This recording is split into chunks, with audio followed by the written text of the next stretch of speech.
do for you. I'm talking about protecting your family and building your business with $100,000 in personal or business cash credit. And Ray can help you rebuild your credit score to 750. Ray Reynolds isn't just any expert. He helped the security chief of TRW that became Experian, one of the most trusted credit bureaus. If you're looking to get your finances on track, Ray is the man you should call for a 750 credit score. Call Ray at 800-427-5991.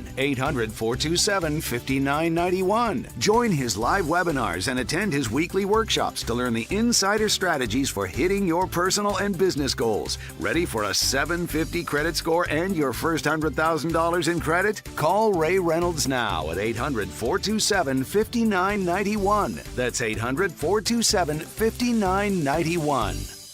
You ever go car shopping and just walk back to your old car and say, you know what? You're not so bad. Maybe a new paint job, maybe fix up those dents and dings. New car prices are going crazy now. Interest rates, prices, everything is up. Maaco can make your current ride look like new. Paint touch-ups, dent repairs, fresh bumper. It's a little like a car makeover is what it is. At Maaco, they make it easy. Come in for a free estimate, and their expert technicians will handle the rest. Quick turnaround, by the way. Real value. That's what Maaco does. And we're keeping our cars longer. So make your current ride feel new again. Before you shell out for something new, make your old look new. With Maaco's national reach and community focus, you're not just getting top-notch service. You're actually getting a partner you can trust. Go to Maaco.com today. You'll find a shop near you and book an appointment. That's Maaco, MAACO.com. And remember, better get Maaco. You're probably pretty good at protecting your own personal information. Strong passwords, VPN. But as much as you try to control how much information you have and how it's protected, there's a lot of places that also have it, and they might not be as careful as you. That's why you need LifeLock. LifeLock monitors millions of data points every second for identity threats. And if your identity is stolen, a LifeLock U.S.-based restoration specialist will solve identity theft issues on your behalf, guaranteed, or your money back. Plus, all LifeLock plans backed by the $1 Million Protection Package, meaning LifeLock will reimburse you up to the limits of your plan if you lose money due to identity theft. You might not be able to control how others handle your personal information, but you can help protect it with LifeLock. Save up to 40% on your first year. Use the promo code Patrick. Get started by calling 1-800-LifeLock or go to LifeLock.com. Use promo code Patrick. That will get you 40% off. Terms apply. LifeLock.com. It's time to head inside the Sports Lab. From the CJC on the campus of the University of Florida, it's the next generation of Gator sports media personalities. With the latest stories, news, entertainment, and drip throughout the Sunshine State. Now, let's don a pair of goggles and fire up that Bunsen burner. It's time to head inside the Sports Lab. Here's Hannah Mack and Michael Tubbs.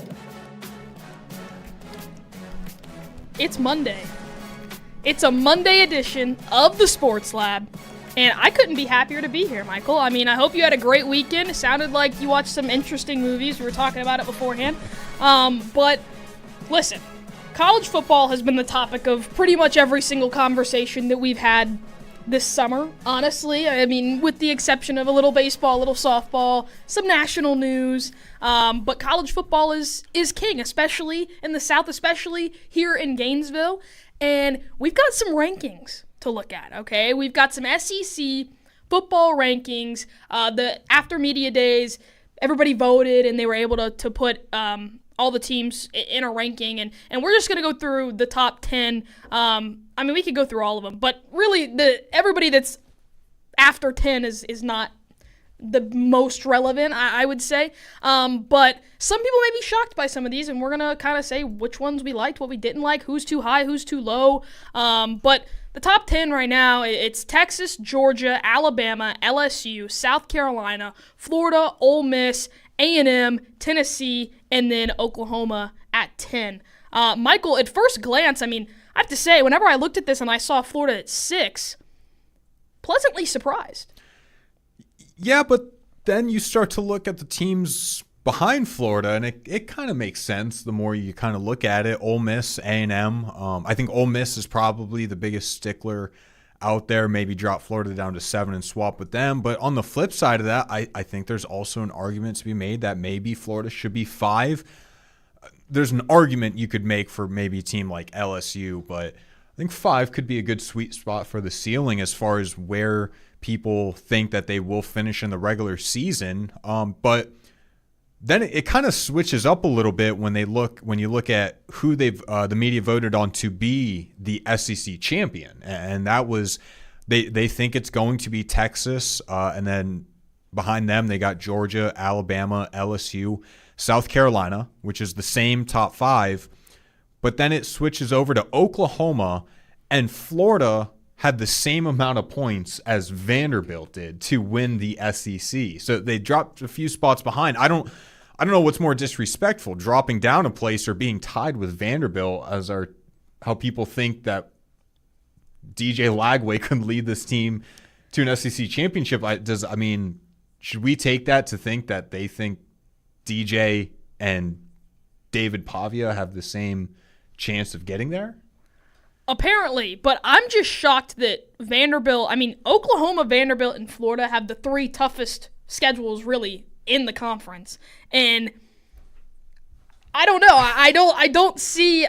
Honestly, I was shocked that Oklahoma, Vandy, and Florida were even in the top 7, to be honest. I thought that they would throw a different team, maybe like an A&M, maybe even an Auburn, who's not dealing with as difficult as a schedule. Because, you think about it, you could only lose 2 games max, to get to the conference championship. And I don't necessarily see, I think that you just look at the schedules and it's going to be too difficult of a road for Oklahoma and Florida to get to a conference championship. Not saying it isn't possible, but it's going to be really, really, really difficult, especially compared to the Texas, the Georgias, the Alabamas, the LSUs of the world. But, one of the rankings that I was kind of shocked about was I'm looking at it, and obviously Mississippi State is sitting at the bottom. Kentucky, Mississippi State are kind of down there. But in Arkansas and Vandy are there too. But Missouri, I don't know. I feel like they've had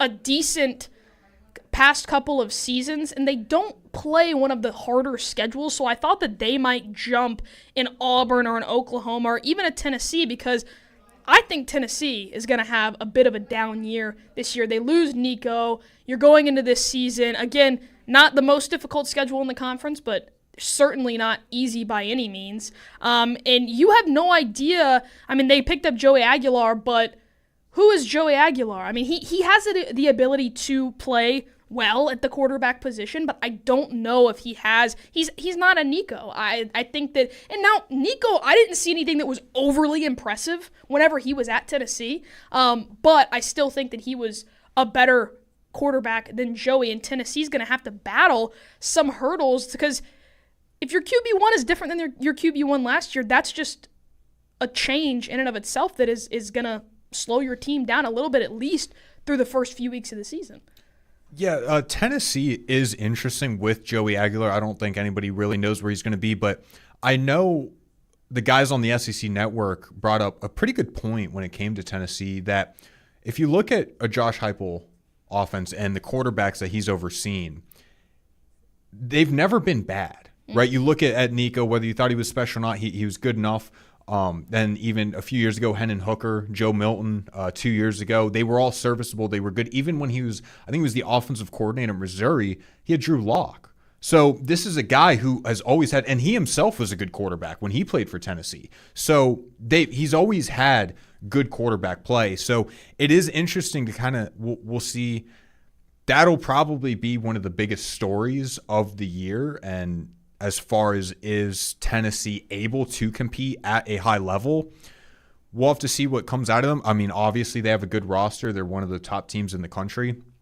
But another one that kind of sticks out to me, and it's something that I don't think we've really talked about and really looked into a whole lot, but Arkansas, as you said, was third to last that they would predict in the order of the conference. ESPN in their preseason polling has them ranked 22nd. That just shows. I know Missouri is also within the ranking. They are 23. So you look at a lot of these kind of bottom of the barrel SEC teams, and they're still in the preseason top 25 right now. I mean, that is insane. Even Auburn. What has Auburn done to receive they're at 14. They got they brought in Jackson Arnold. I understand that. He did a whole lot for Oklahoma last year. Yeah, exactly. And listen, you're bringing in a former, 5-star guy.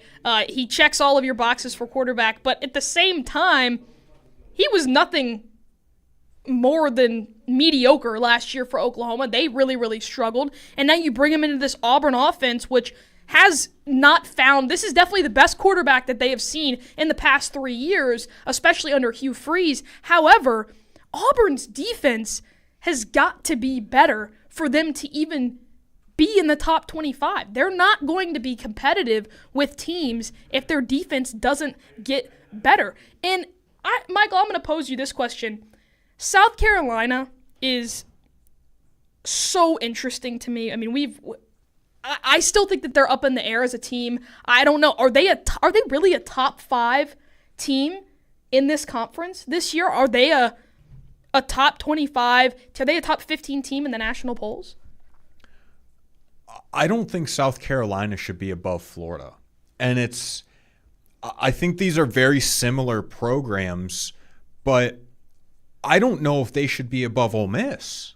Yep. Austin Simmons, I think, is going to be a pretty good prospect. I'm not comparing him to Lenore Sellers. I don't want to make that comparison or make it sound like that, but I think Ole Miss is going to have probably a better shot at the playoff than South Carolina will, because I think South Carolina, their defense, they lost a lot of guys in the league on defense.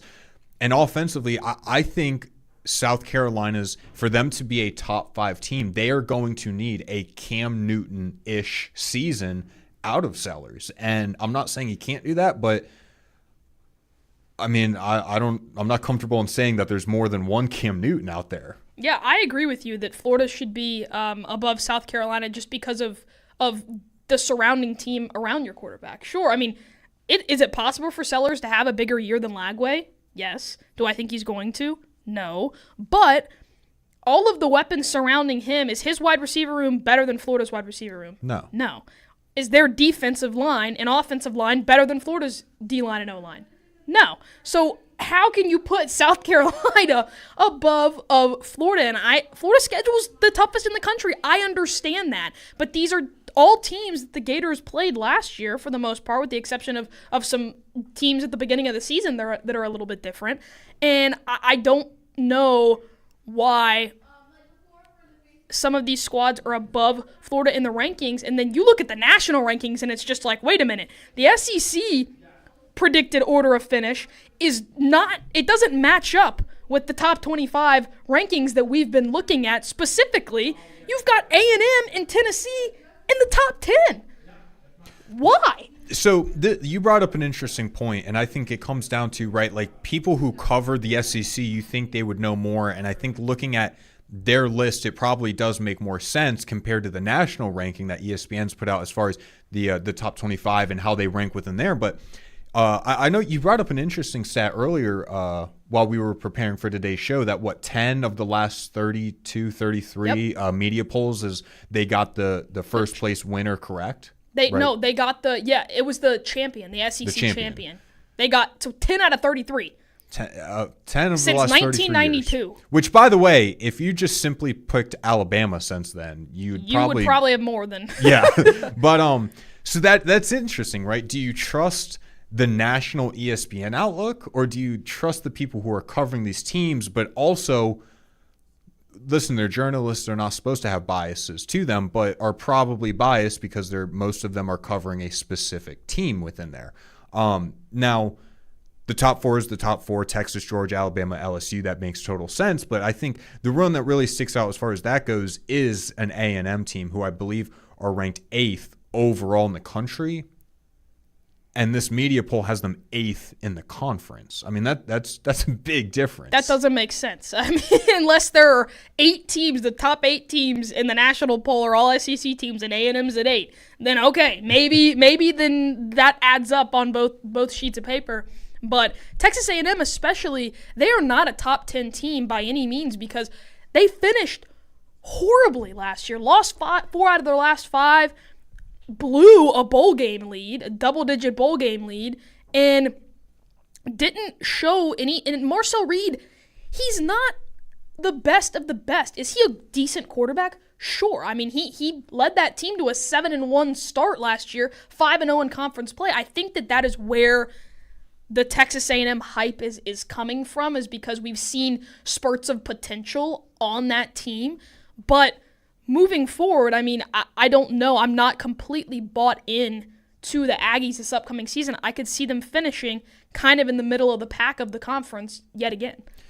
Yeah, I mean, I think they've really struggled to break through an 8-5 season, and they'll continue to do that. Marcel Reed, like you said, he's a good quarterback. I'm not going past good. Like that kind of draws the line. But two teams that have what should be great quarterbacks, Oklahoma and Florida with John Mateer and DJ Lagway, are fighting to see who has the toughest schedule, find out who really does have the toughest path to a national championship. Coming up next on the Sports Lab, ESPN WRUF. Anchored in the soul of Gator Nation and coming to you live from the second story of the CJC on the campus of the University of Florida. You are listening to ESPN 98.1 FM, 850 AM, WRUF. We are connected internationally with relationships in the diamond industry that go back decades, sources all over the world. International Diamond Center's owner Keith LeClaire explains how IDC always offers to beat anyone else's price on a diamond. We buy direct from the cutters, we pay cash, and we just don't believe in typical jewelry store markups. With his background as a wholesaler, Keith says IDC's business model is based on lower margins and higher volume. We're not here to sell you something for a quick buck. So it comes down to better sourcing and low markups. That's why we guarantee the best value price. If you're buying a diamond, engagement ring, or any fashion jewelry, come experience a refreshing alternative to the typical jewelry experience at IDC. We're here to offer the right price on every piece of jewelry that you buy from IDC. Real value from real people. We'd rather make a little bit and keep you as a customer than make a lot of it and lose you as a customer. International Diamond Center at Celebration Point and online at shopidc.com. Ho, ho, ho. All the way from the North Pole, it's me, Santa Claus. Oh, I'm here with my friend Steve Spurrier for an amazing Christmas in July offer. Spurrier's Gridiron gift cards are on sale for 20% off. Coach, how do they get them? You can go to Spurriers.com and order a digital card or stop by my restaurant in Celebration Point and pick some up today. Thanks for being my holiday helper in July, Coach. Hurry, this special Christmas in July offer is for this month only. Ho, ho, ho. Do Crohn's disease or ulcerative colitis symptoms keep coming back? Tremfya, guselkumab, may help, with rapid remission achieved at 12 weeks and lasting clinical remission at 1 year. Some even saw visible improvement of their intestinal lining at 12 weeks and 1 year.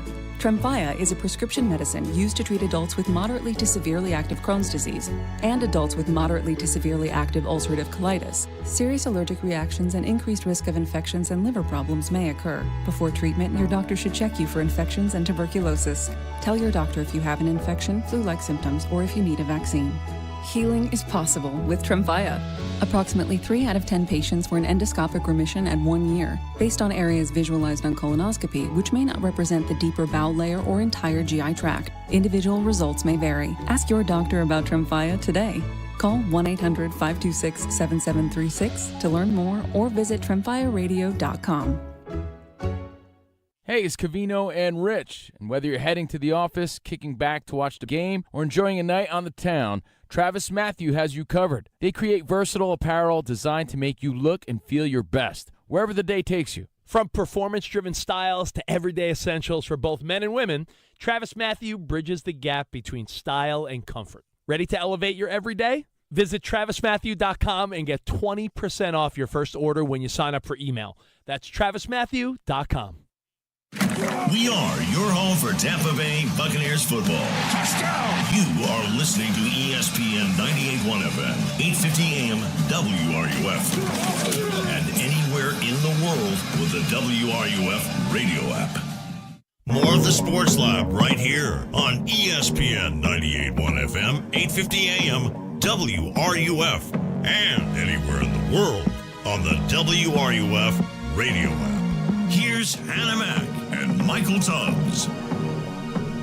Florida football is very, very, very close, right around the corner. But before we get into who has a tougher schedule, Oklahoma or the Florida Gators, make sure this is an exciting day, Michael. We're on YouTube Live at ESPN Gainesville. Make sure you check it out. Get on there. And, you can watch us, not just on Facebook, but on YouTube. Thank you. We got to get the applause. I mean, come on, Jess. Slacking on the sound bites. All right, Michael. These two teams, two of the toughest schedules in the country, two of literally the toughest schedules in the country. There's no ifs, ands, or buts about it. Florida, you got number 1 Texas, number 2 Georgia, number 8 A&M, number 9 Miami, number 10 Tennessee, number 12 LSU, and number 13 Ole Miss. Wow, that's tough. That's really, really, really tough. And that's not in order of playing. That's just in order of the rankings right now. But for Oklahoma, they've got Texas, Bama, Tennessee, LSU, Ole Miss, Auburn, South Carolina, Michigan, and Missouri all on their schedule. Michael Tubbs, at first glance, who's got it worse? At first glance, I think it's Florida because they have more. Every one of those teams that are ranked right now are ranked within the top 15. Yeah. Right. And that makes it look like a gauntlet. I want to have some fun before we kind of get in the nitty gritty of this. Sure. Who has a tougher opening game?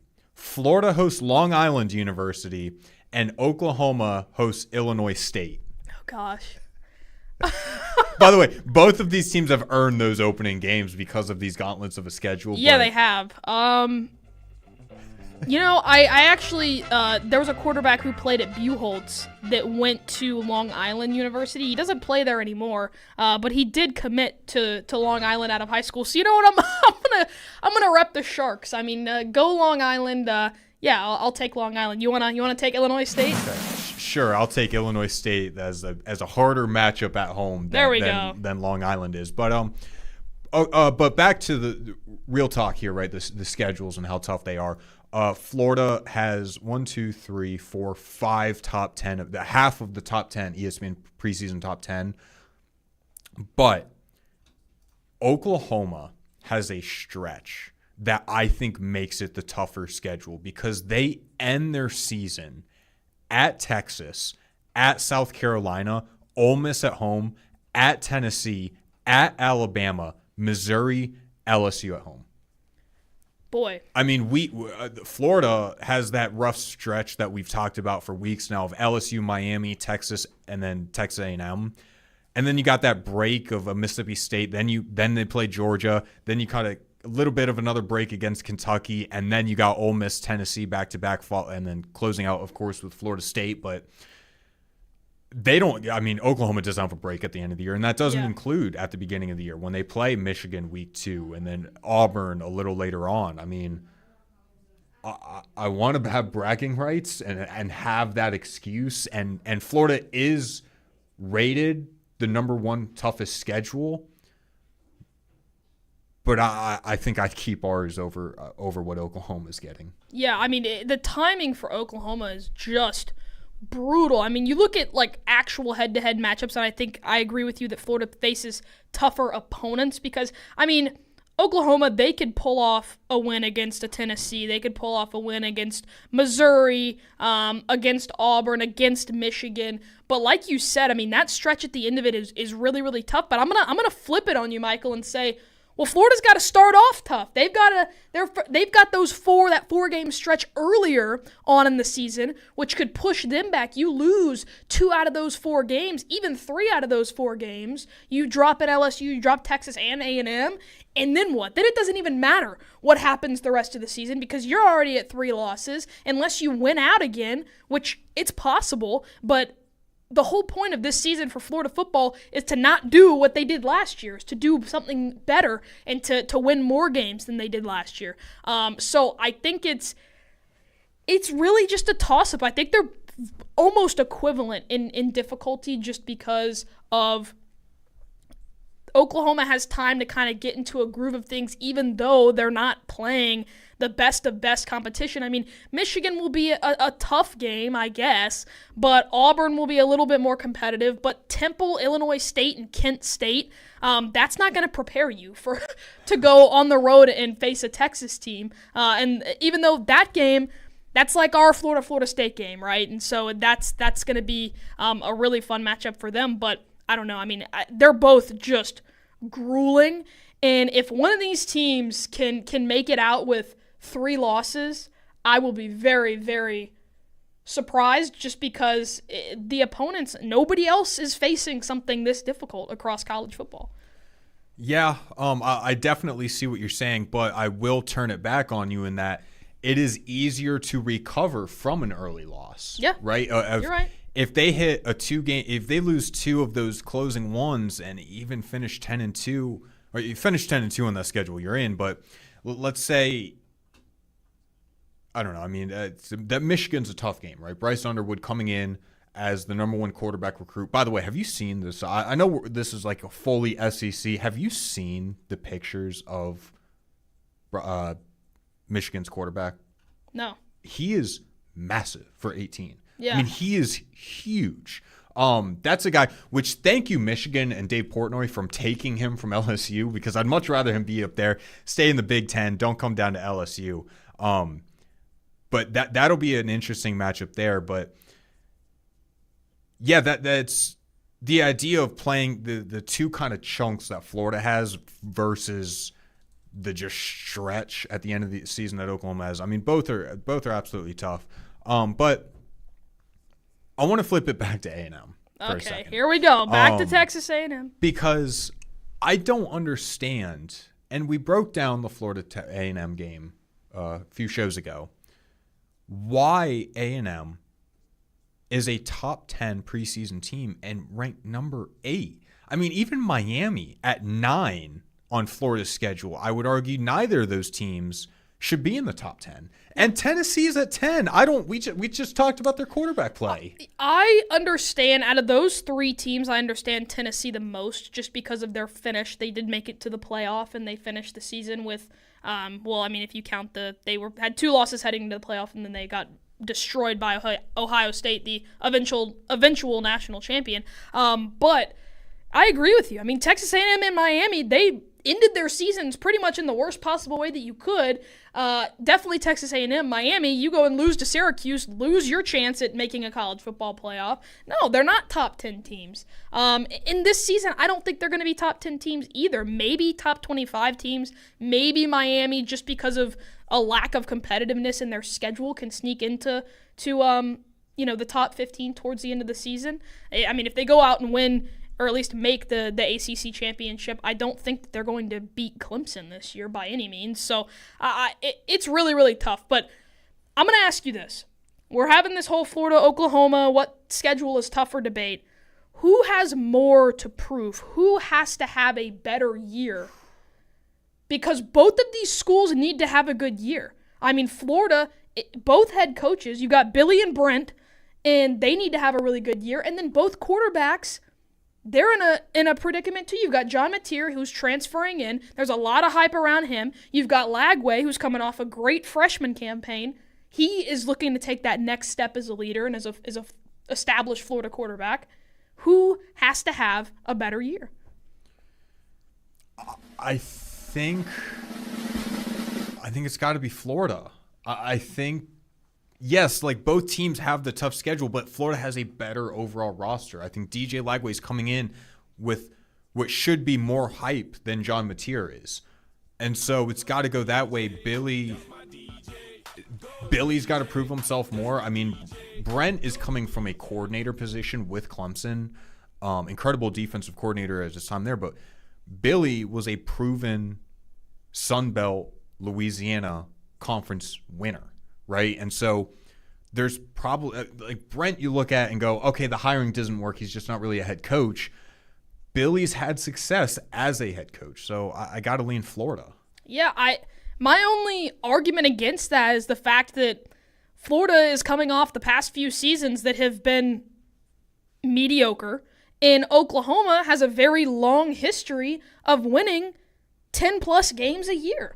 And they're looking to get back to that point. However, I would also agree with you that it's Florida because Oklahoma, this is only their second year in the SEC. And so the schedule that they were facing whenever they were winning 9-10 games a year is a heck of a lot different than the schedule that they're facing now. So you have to give them a little bit more time, especially now that they have a good quarterback. I think they're going to have a better year this year than they did last year. But I don't know if it's necessarily as important as a team like Florida, who this is make or break. I mean, they need to get back on top. But coming up next, we've got a sports update for you and find out who will not be returning for Florida baseball. Hint, it's a closing pitcher. Right here, next on the Sports Lab, ESPN WRUF. From the heart of campus and the College of Journalism and Communications on Stadium Road, ESPN 98.1 FM, 850 AM, WRUF. Hi, this is Dr. Art Mowry of Exceptional Dentistry. Listen to what our clients have to say about their experience at Exceptional Dentistry. It's just going in to see a friend, and I like that part of it. Before picture that they took, it's just the difference is unbelievable. Went to Ireland right after 2 days after my last appointment, and everybody commented on my smile. Everybody. It was just constant, and I don't think I've ever really had that in my life. I've had good teeth, but I haven't had perfect teeth, and these are pretty much perfect teeth. They treat you so well here. Just knowing that I'm uncomfortable with the dentist, they make you just feel like it's just a walk in the park. This is Dr. Kim Mowry, and if you think you have dental problems that are too big to overcome, we're here for you. Please visit us at exceptionaldentistry.com. That's exceptionaldentistry.com. He's coming. Here he goes. Surprise! Your table saw broke. Also, the warranty expired weeks ago, so you need to pay for a new one out of pocket. At Progressive, we know small business owners don't usually like surprises because they cost you money. But a good surprise that could save you money? Getting a commercial auto quote from Progressive. Oh, and the replacement part you ordered doesn't fit, so it's completely useless. What a waste. Surprise yourself. See if you can save in as little as 7 minutes at ProgressiveCommercial.com. Progressive Casualty Insurance Company and Affiliates. Eat up, buddy. It's almost time for school. You take charge of your home. You take charge of your work. Don't forget to take charge of your gut health, too, with Nature Made Probiotics. Nature Made has clinically studied probiotics that work with your digestive tract's natural bacteria, so you won't miss a beat in your daily routine. Find us in the vitamin aisle. These statements have not been evaluated by the Food and Drug Administration. These products are not intended to diagnose, treat, cure, or prevent any disease.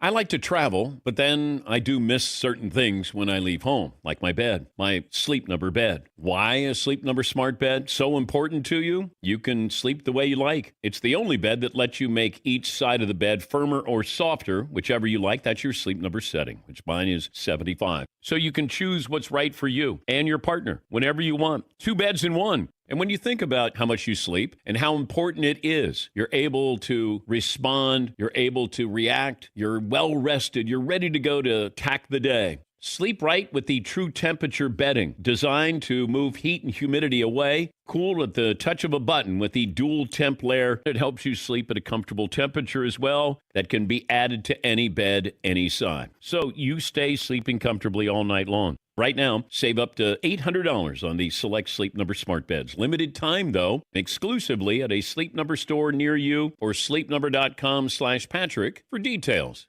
From the UF Weather Center, here is your WRUF weather update. Hot and humid Monday with scattered showers and thunderstorms through the afternoon into the evening. Our high will reach 94 degrees this afternoon with the heat index several degrees above 100.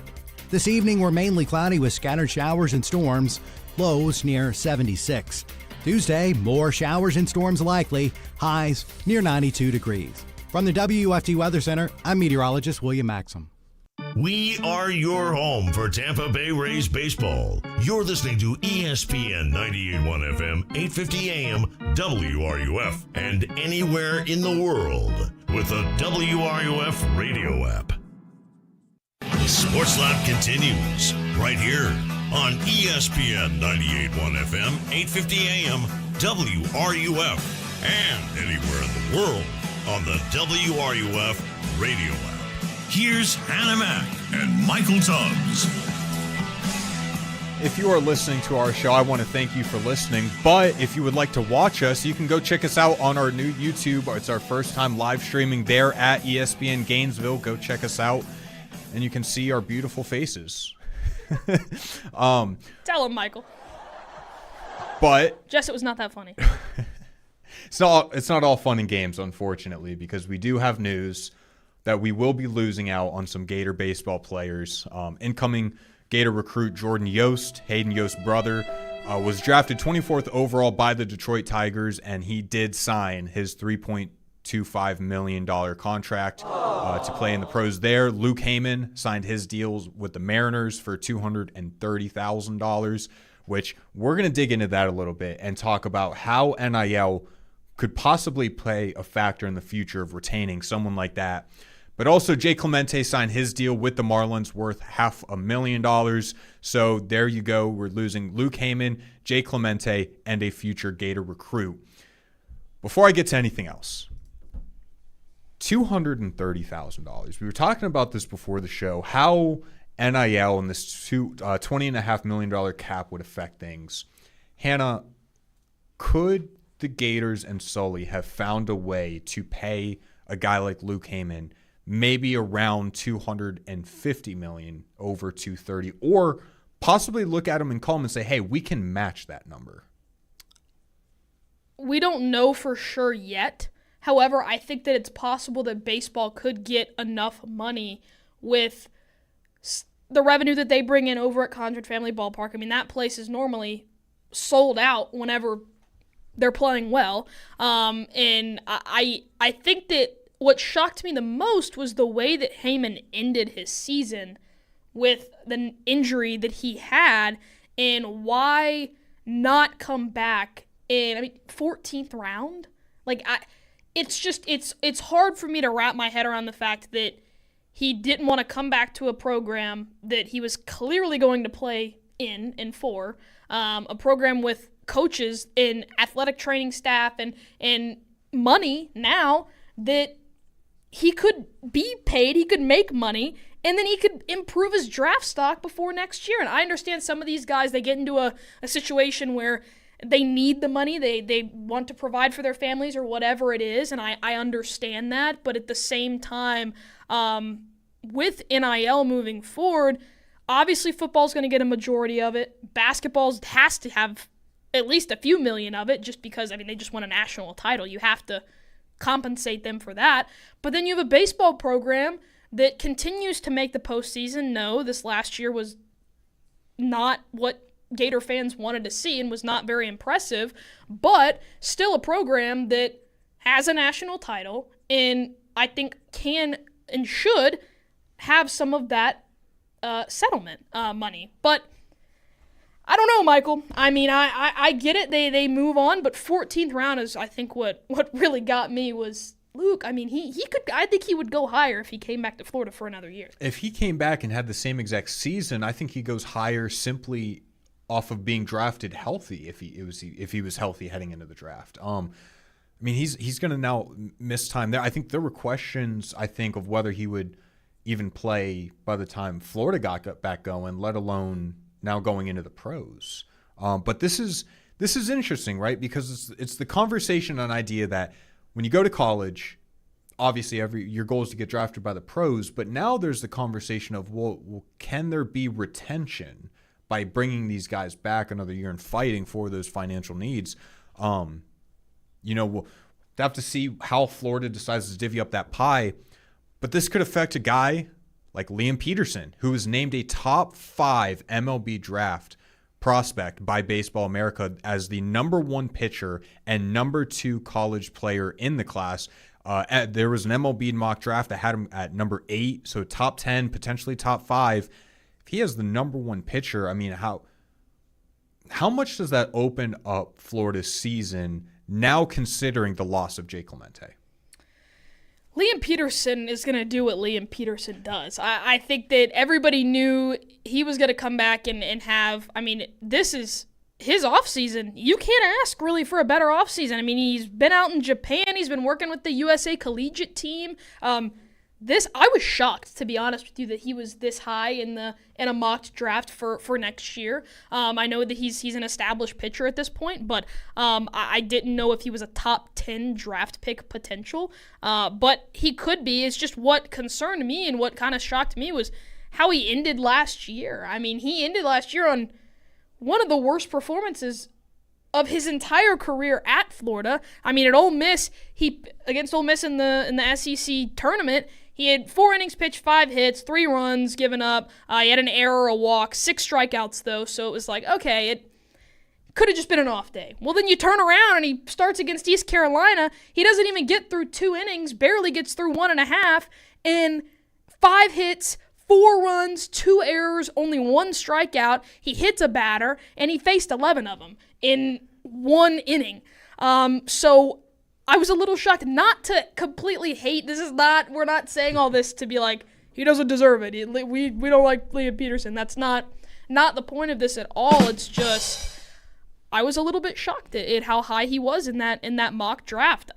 But it just puts a lot more weight on his shoulders whenever you lose a guy like Jake Clemente, because now you have a closing spot to replace, and you have to rely on Peterson, on Aiden King, to get through as much of a game as possible. I mean, if you can avoid going to the bullpen, that's ideal. And I told you earlier, realistically, if you have Liam Peterson and Aiden King pitching 2 of the games in a 3-game series every single weekend, hypothetically, on paper, you should win. Obviously, there are some other pitchers, and the bats are going to have to be swung well for Florida to get wins, but if Peterson and King can pitch pretty much a full game and you don't have to use your bullpen as much, then Florida's in a good spot. But realistically, well, that's not realistic. That's the point, is it's just not realistic. They're going to have to go to the bullpen. And Clemente, I mean, good for him. He proved,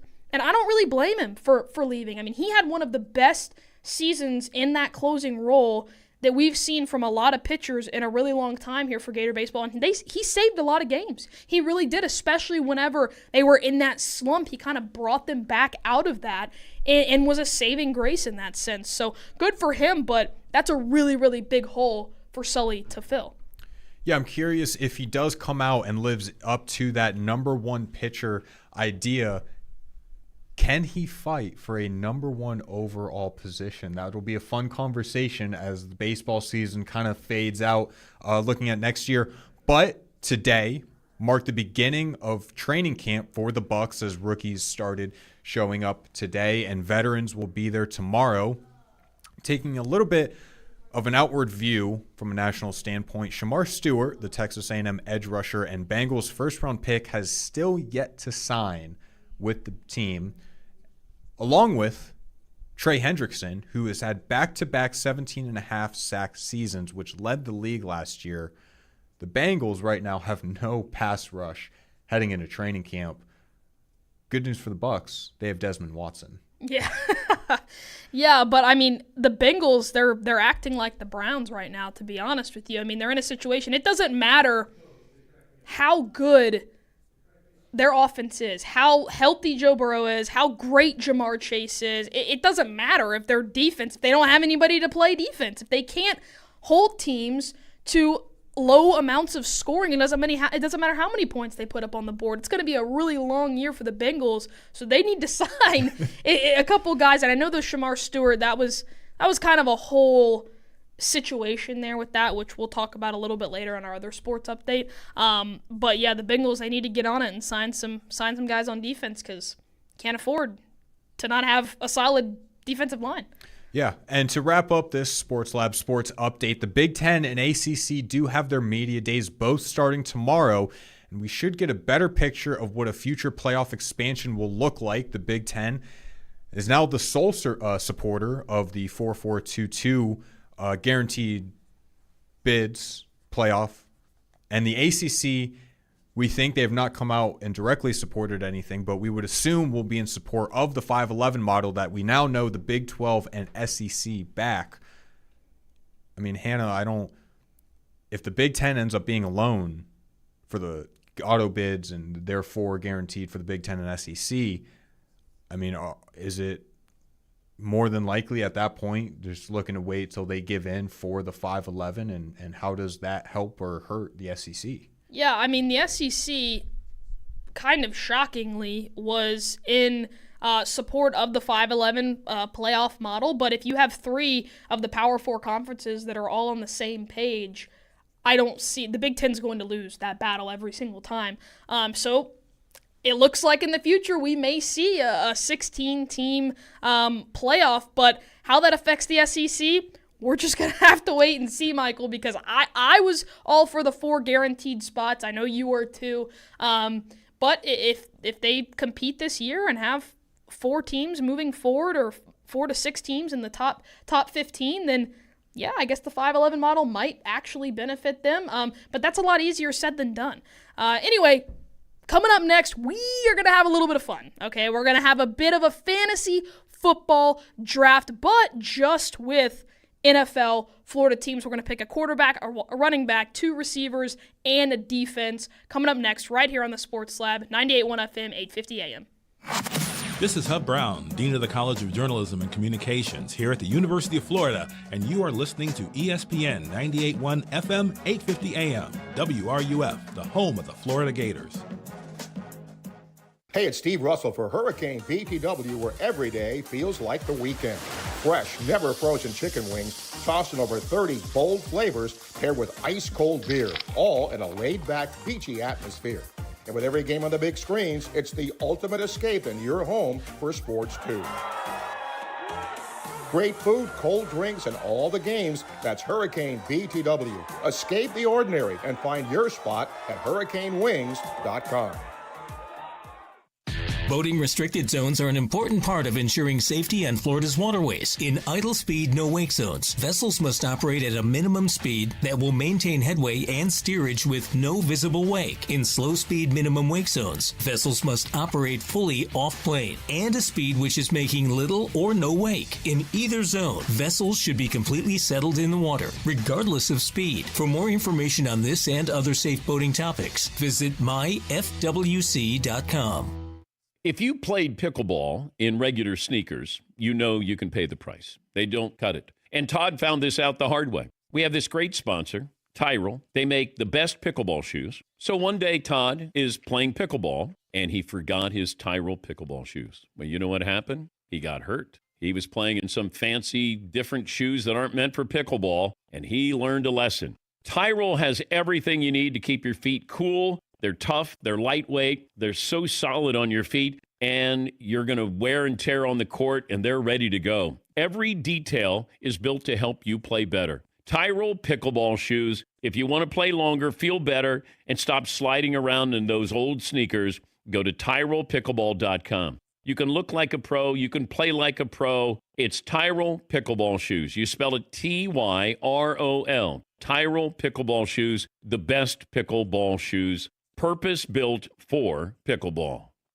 You ever go car shopping and just walk back to your old car and say, you know what? You're not so bad. Maybe a new paint job, maybe fix up those dents and dings. New car prices are going crazy now. Interest rates, prices, everything is up. Maaco can make your current ride look like new. Paint touch-ups, dent repairs, fresh bumper. It's a little like a car makeover is what it is. At Maaco, they make it easy. Come in for a free estimate, and their expert technicians will handle the rest. Quick turnaround, by the way. Real value. That's what Maaco does.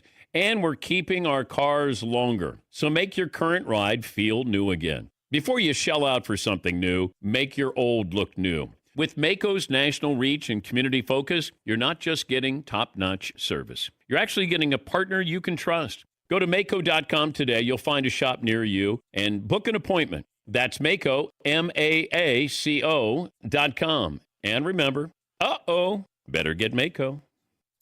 Southern Sports Today with Chuck Oliver, weekdays at noon, right here on ESPN 98.1 FM, 850 AM, WRUF, and anywhere in the world on the WRUF radio app. More of the Sports Lab right here on ESPN 98.1 FM, 850 AM, WRUF, and anywhere in the world on the WRUF radio app. Here's Hannah Mack and Michael Tubbs.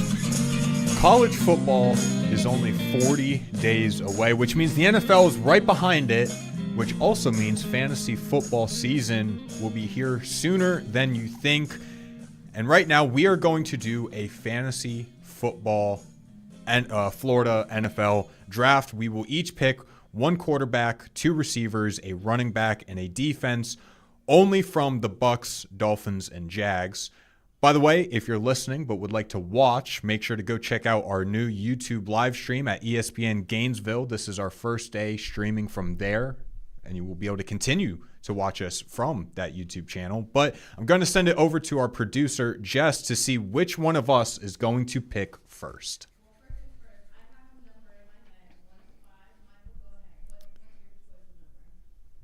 I'll go 4. I'm going to go 2. No! All right. With my first pick, I'm going to take Brian Thomas, receiver out of Jacksonville. Brian Thomas was third. Was third in receiving last year with Trevor Lawrence with 1,200 yards as a rookie, only behind Jamar Chase and Justin Jefferson. I think he'll take a step up. That's all I got for Brian Thomas. That's all my, you got. That's all right. my 1-1. No, you're good. I like it. Listen, I'm gonna go out on not a limb here, but I'm just gonna go in. We got a lot of receivers on the board. Thankfully, all of the Florida teams have a couple of really solid guys. I'm gonna go to the running back position, and I'm gonna take Bucky Irving.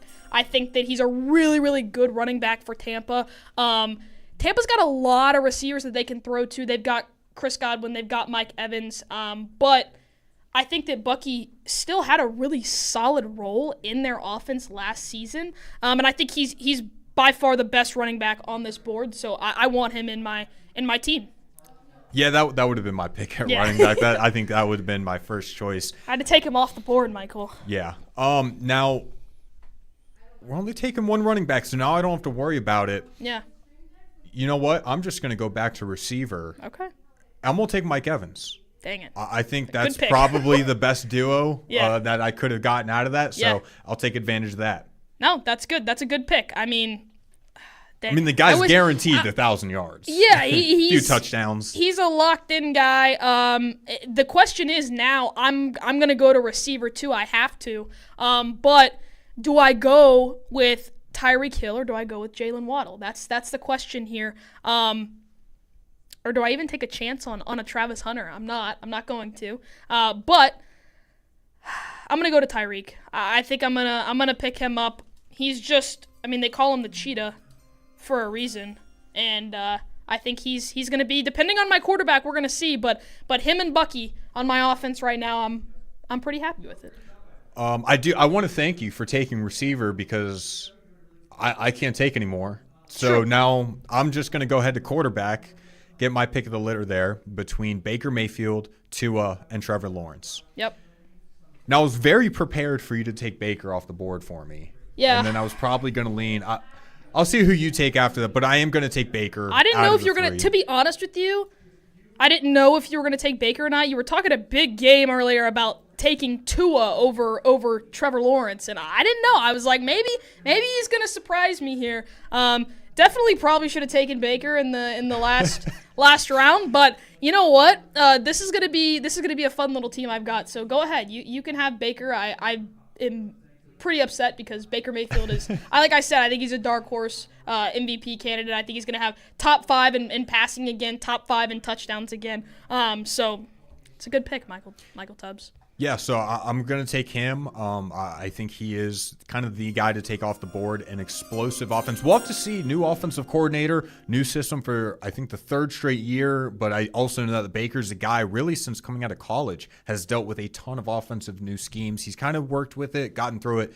But I do kind of want to go over Tua versus Trevor, but I'll let you make your pick before I do that. Yeah, I was going to say, let me jump in. We'll have our Tua-Trevor debate. But since you've already got your wide receivers and your quarterback, I'm going to pick out the best defense out of these three. And it's pretty significant, to be honest with you. I think that there's one defense that's a little bit better than the other two, and that's going to be the Miami Dolphins defense. Tampa, they've got a lot of young guys. They I was did not ready draft. for that. Yeah, there you go, Michael. I got you. I should have taken Baker, and then I messed that up. So now I'm going to jump in and take the Dolphins defense because, like I said, Tampa, they're pretty young. They've got to figure out who's going to go where, and I still don't know if I'm completely set. And then Jacksonville, please, if you take Jacksonville's defense, Michael, we're going to admit you into a psych ward because, I mean, they were quite literally bottom 2 in the NFL last year. I do think they'll be better this year, but not the best of the best. So I'm taking the Dolphins defense. You go ahead and do that. I'm taking the Bucs defense. I thought the Bucs had I thought they were going to be the top defense on the board. I'm surprised that you think it's Miami, given that, when Vic Fangio left, Jalen Ramsey, there's been, those discussions there. But no, he's gone. He's a Steeler now, isn't he? So I think Micah Fitzpatrick is now down in Miami. I don't know. I'm not too sold on Miami's defense. I don't think they're a whole ton better than the Jags, to be honest with you. Than the Jags?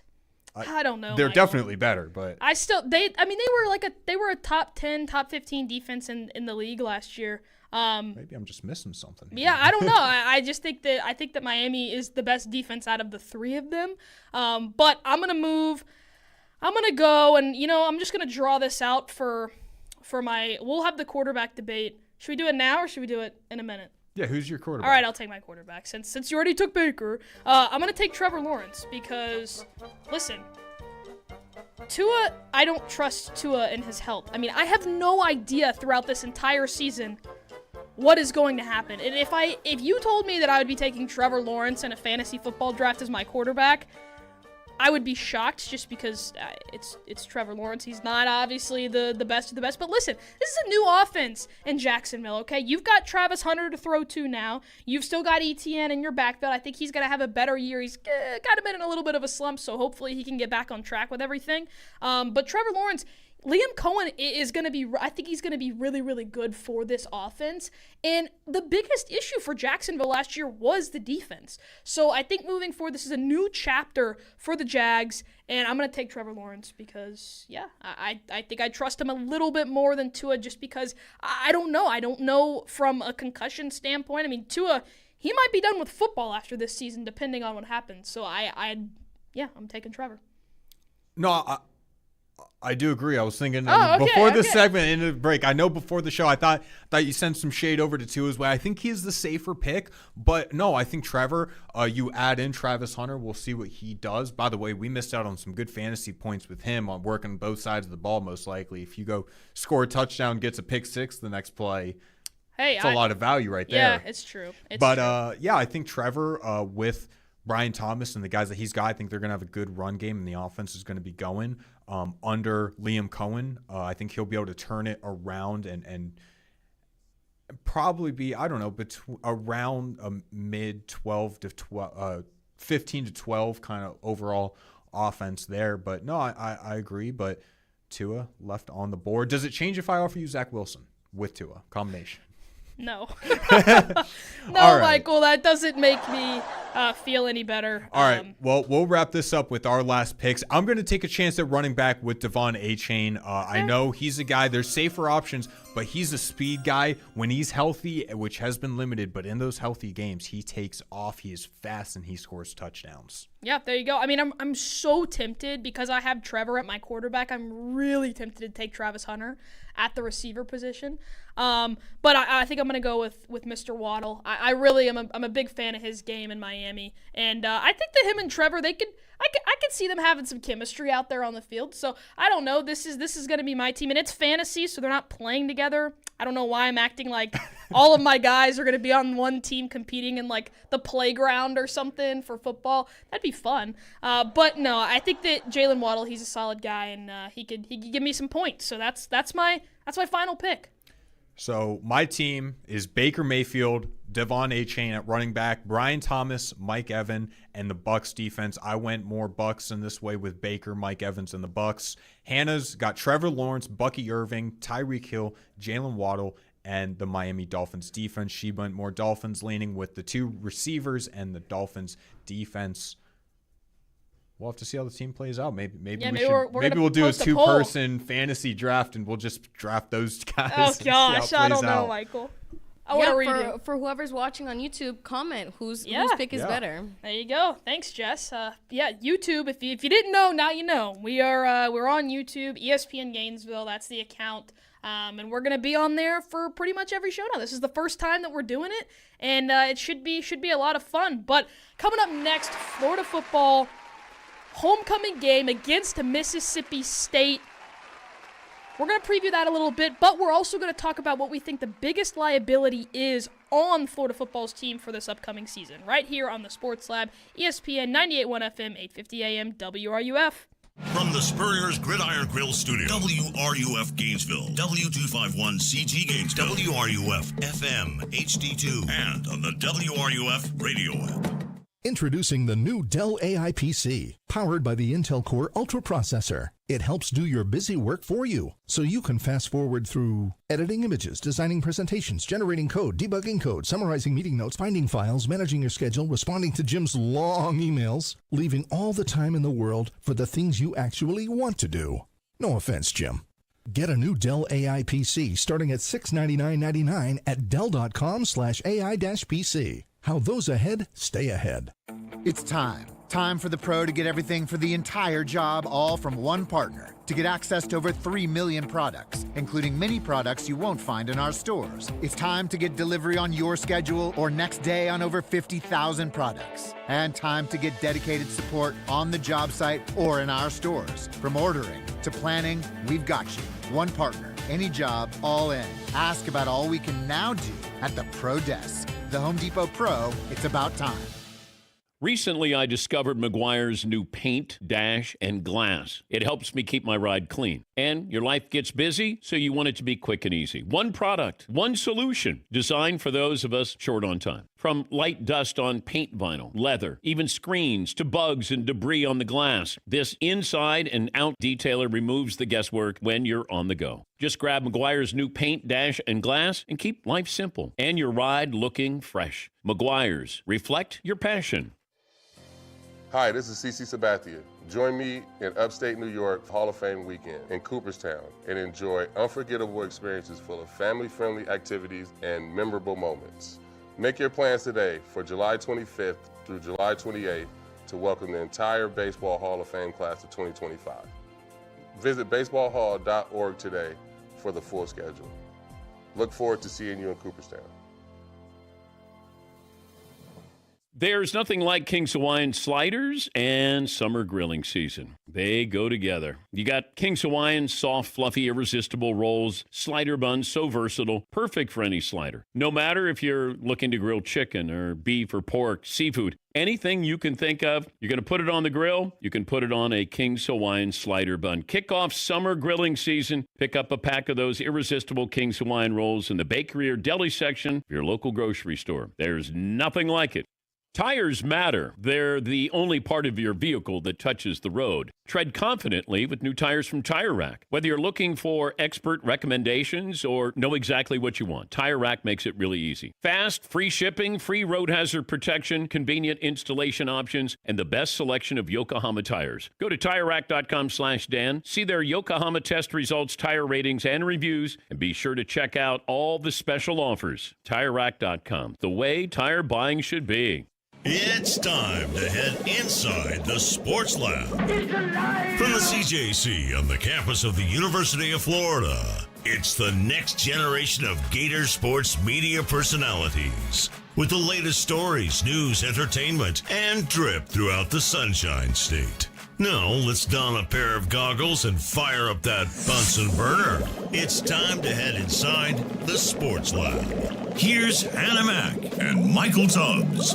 One of the most exciting weekends in Gator football is homecoming weekend. It's so much fun in Gainesville. There's a lot of people in town. There's a parade. Everybody gets into it. It's a great family event to go to. I mean, it's going to be very, very hot at this game. I mean, I'm assuming this homecoming game, it's probably going to be, it's either going to be 3:30 or 4:30, one of those midday slots. But Michael Tubbs, this is a game where you look at Florida's schedule, and this is kind of a more of a relaxing game for the Gators than everything else. This is a reset. This is a coming off of, you've just played four of the toughest games on your schedule. You've got LSU, Miami, Texas A&M, and then you get a break, in a sense, with Mississippi State at home. It's homecoming. Good vibes. There's no reason why the Gators should not go out there and beat this team. Last year, this was one of the best games that Florida played all season. I know the competition isn't necessarily there. However, Graham Mertz was the best game, arguably, of his career at Florida. And then DJ got to come in, and he got a decent amount of reps, too. For the homecoming game, if DJ Lagway is still in the game by the fourth quarter, something went wrong. Yeah, if we hear "don't back down" and then DJ comes trotting onto the field, no, that's a scary sight because that means it's a game. Yeah, unless he's taking a knee in the final play of the game, fine. But he should not be playing. This game should be over at halftime. Give Harrison Bailey, whoever it is, give the backup receivers, quarterbacks, running backs, whoever it is, some extra reps in the second half. But I think the importance of this game is, obviously, we've sat here and talked week after week about how physically taxing all of these games are going to be, how much of a battle in the trenches it's going to be. And this is a game where you sit back and you're getting ready for Georgia, right? You have a bye week after this week, and any injuries that are nagging, even if it's something minor, rest this game. This is a complete reset for the Gators, and it comes at a really good time because, like I said, there is a bye week afterwards, and then you've got to face Georgia, which I've said it this whole summer. This is the year that Florida can beat Georgia, and I think it's necessary that they beat Georgia this year too. But yeah, this is a injury recovery type of game. Yeah, Blake Shapen should take the field for Mississippi State. He was injured last season, but in 2023 had 2,100, just under 2,200 passing yards, 13 touchdowns, 3 picks, just under 62% completion. He's a Mississippi State quarterback. You know, it's not a whole lot. By the way, I do feel like anytime Mississippi State comes up, I just want to say RIP Mike Leach, and I'm glad that the college football committee. Oh my God! Jesus, oh my God! I'm glad that the college football Hall of Fame, they changed the rules to allow him to be in the Football Hall of Fame. He absolutely deserves it. His interviews, whether it was post game or whenever it was, were legendary, and lost a great coach too early. But with that being said, take care of Mississippi State. Go up 45-0 on them. Take out DJ. Make it easy. And so where I want to shift in this game, because it's like Long Island, right? Mississippi State's better than Long Island, but this should be nothing but a terror on them. Homecoming, all the good stuff that you just went over. I want to take a chance, this opportunity, to kind of talk about the underrated part of Florida's offense, and that's the run game.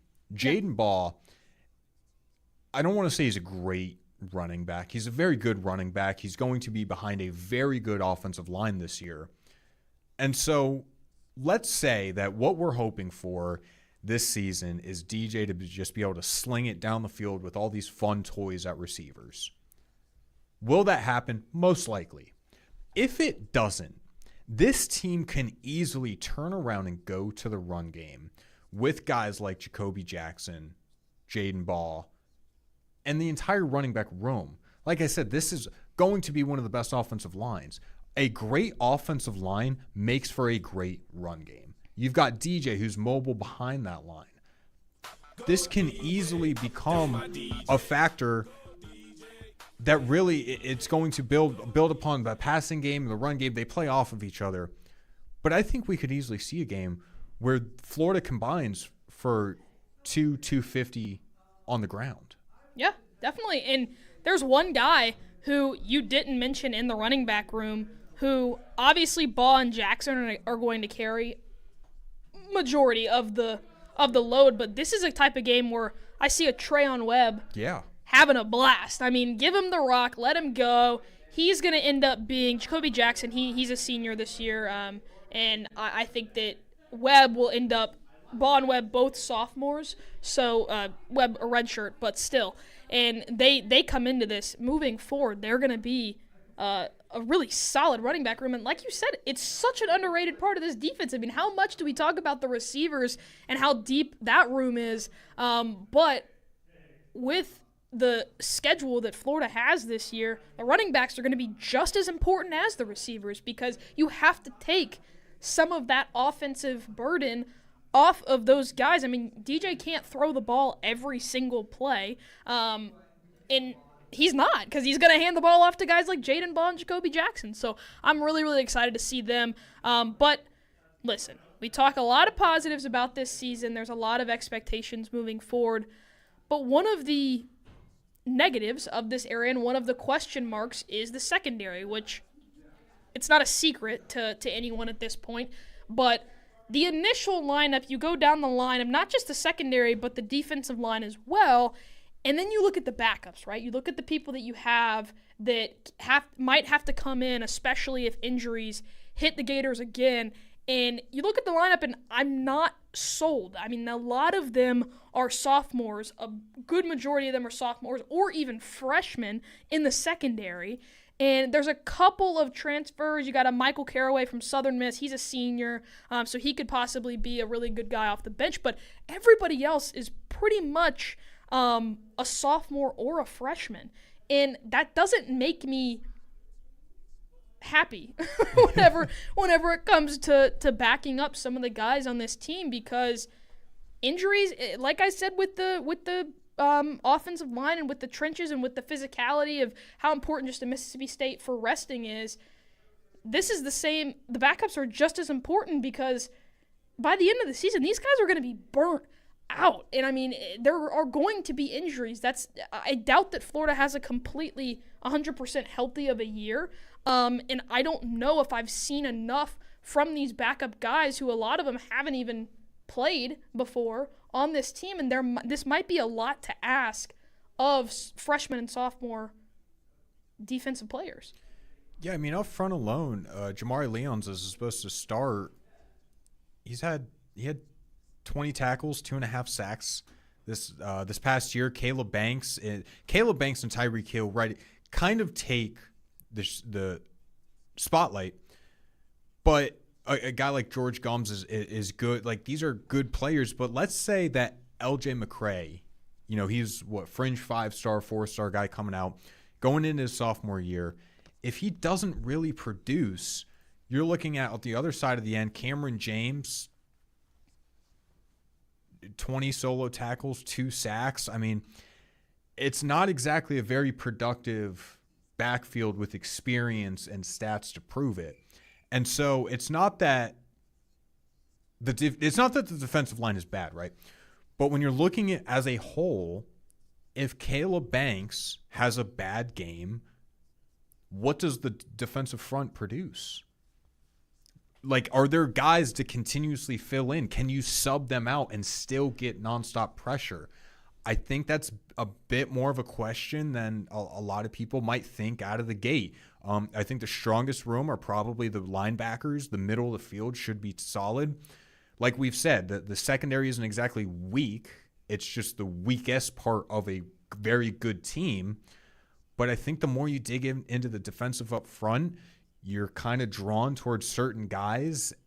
I think there might be bigger holes than we think. Yeah, and I mean, you look at safety and corner, I mentioned Caraway, who's the transfer from Southern Miss. That's at least more of an experienced guy. I know he doesn't have necessarily SEC experience, but he's got a few years under his belt. But then Jordan Castell and Dejon Johnson, they go down. The guys behind them, Drake Stubbs and Ben Hanks III, those are freshmen. Those are true freshman guys who are coming in, and I don't know. It's just a big question mark, which most positions on this Florida squad, especially on the offense, you look at a second-string guy and you're like, well, he could be a first-string guy. You know, he could easily sub in and play half the reps of this game. I look at the defense of second strings, and I don't necessarily feel the same way. I don't see the same backup talent as there is on the offense. Now, would I love to be proven wrong? Absolutely. And are there a few guys that we know can step in and play? Yes, there's good.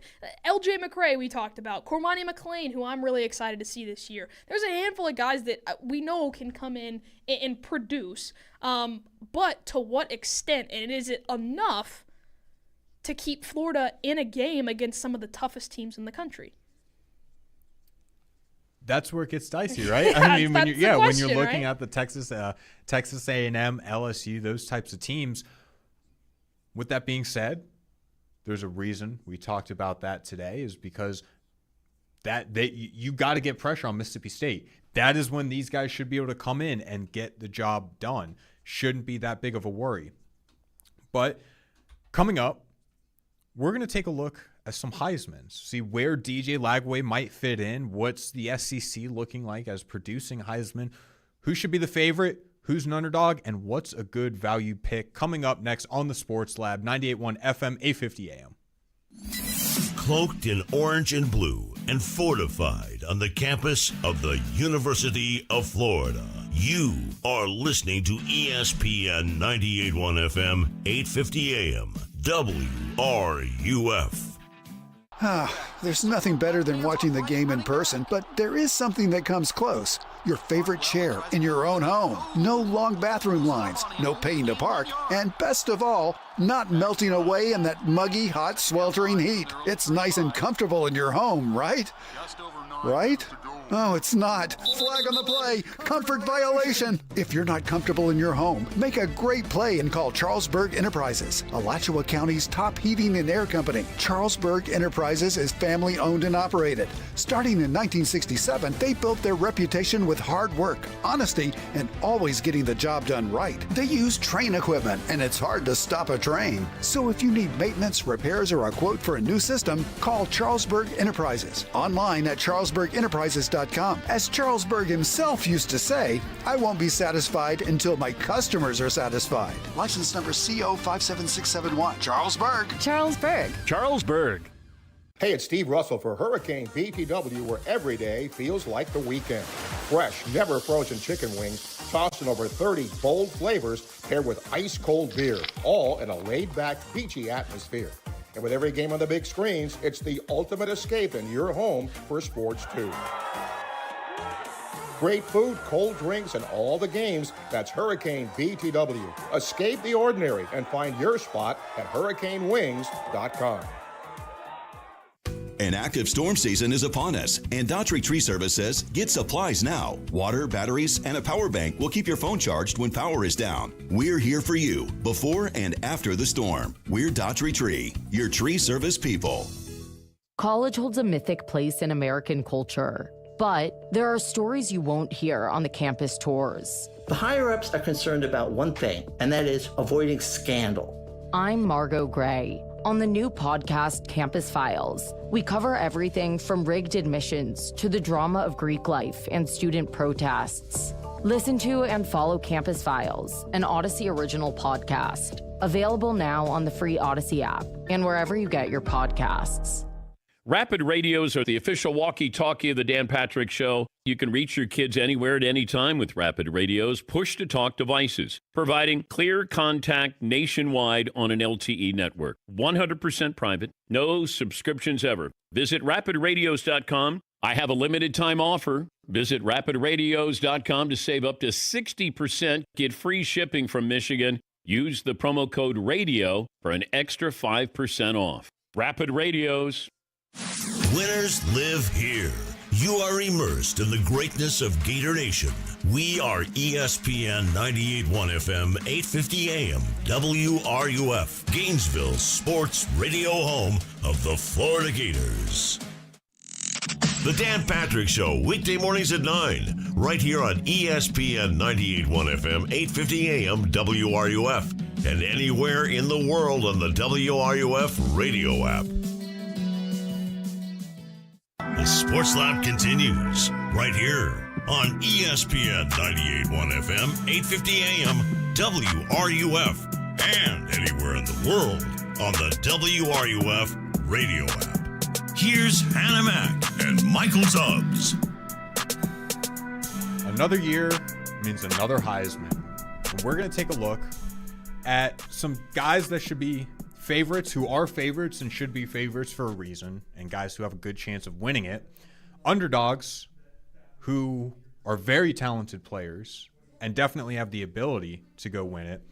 And good value picks of guys who aren't necessarily out. We're not going to say I don't think any of those guys will probably win it, but who, compared to their odds, are definitely worth taking a second look at.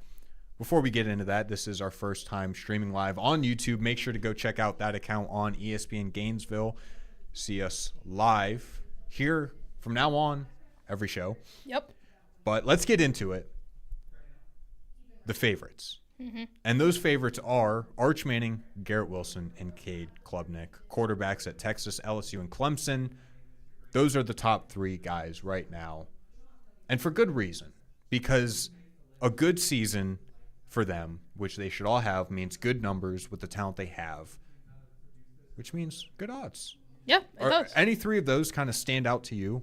Yeah, I think Garrett Nussmeier stands out to me the most because if you look at two SEC guys or even three SEC guys, Lenora Sellers is kind of on that edge of everybody thinks he's going to have a really, really great year, and he's kind of moving up into maybe not the favorite talk, but somebody that is – it's very possible to win it. But out of the three SEC guys with Arch, Garrett, and Lenoris, I think that if you look at the stats from last year, Arch Manning, we don't know exactly how many yards, how many touchdowns he's going to put up just because he didn't start the entirety of the year. Garrett and Cade are in very similar situations. I think that they can both put up 4,000-plus yards and control their interceptions. It was kind of a difference for both of them, though. Cade, he needs to get up to that 4,000-yard mark. I think that Garrett's going to have a little bit of an easier time getting there. But for Nussmeier, he's got to clean up his interceptions. He can't have double-digit interceptions. He's got to get that down to 7 or less, around that area.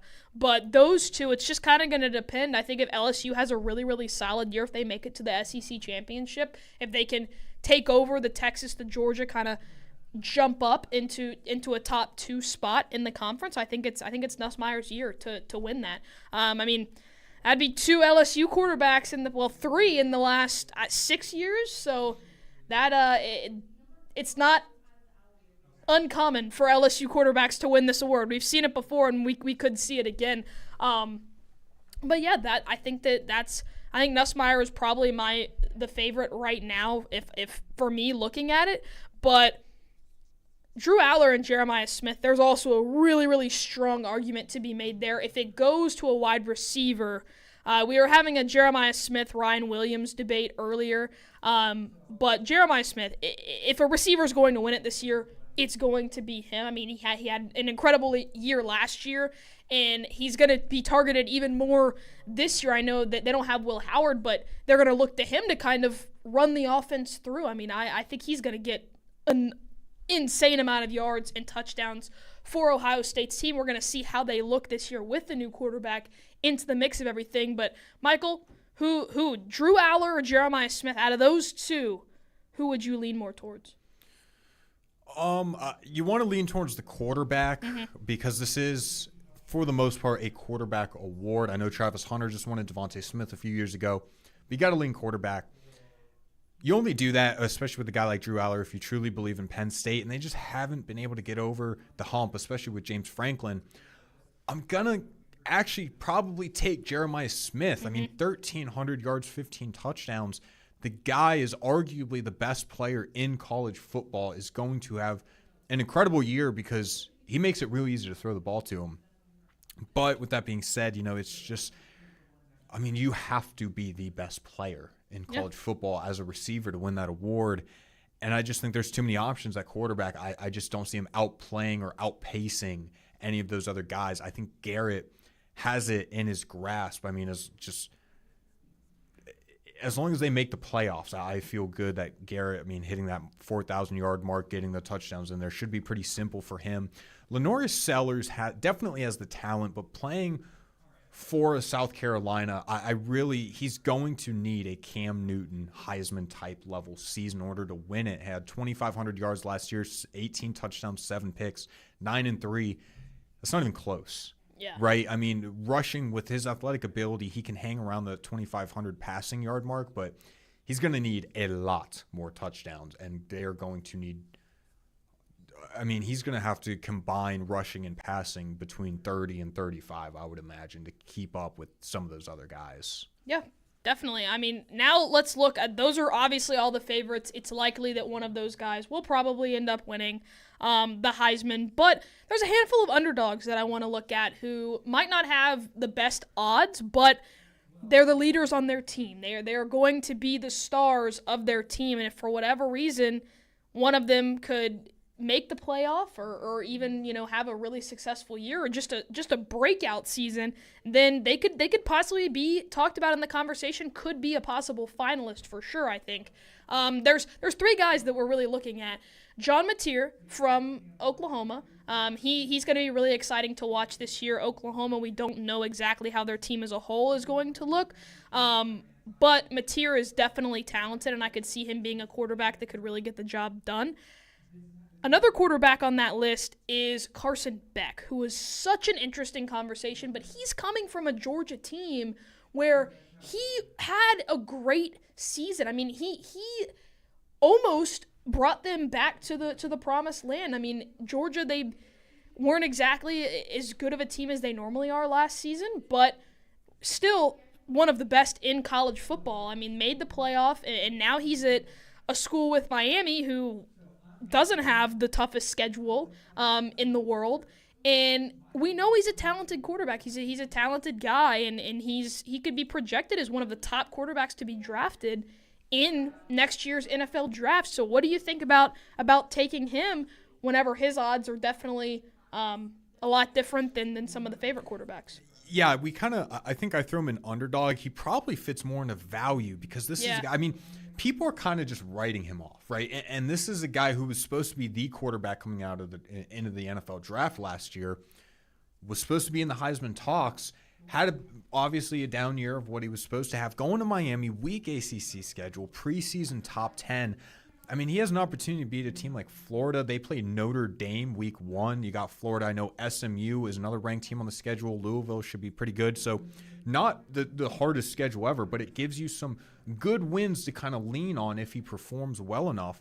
And sitting at around the plus 3,000 mark, this is a guy where if I looked at you and said, hey, if he's going to finish this year as a top 5 quarterback, I don't know if it'd necessarily be very surprising to you. This is a guy that can easily be in those conversations and probably should be above a guy like John Mateer, someone who is fighting with his future's on the line. Right now he's not an NFL quarterback. He's got to get back to that spot, and I don't see any reason why he can't, especially at a team like Miami. Getting to an ACC championship game, making a playoff, he can easily be in that argument. Now we'll get to the guy that you've probably been waiting for, DJ Lagway. I said Lenoris Sellers is going to have a Cam Newton-type season to win the Heisman. DJ has to probably do a little less than that. If this team goes 10-3, 9-3, or 10-2, 9-3, makes a playoff with the weapons he has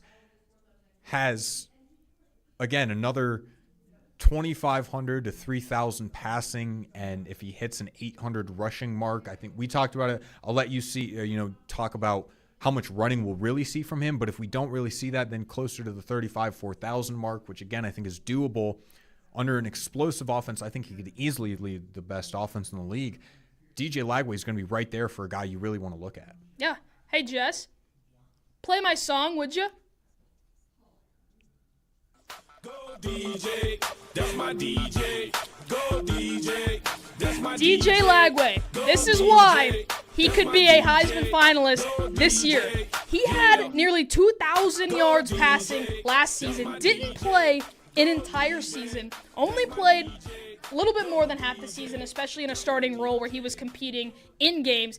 Dealt with injury. If he is healthy this year, he's got a much deeper wide receiver room, I think, than last year. A lot of guys to work with, as you mentioned, Michael. But until the LSU game, Samford was the only game where he had 10-plus pass attempts.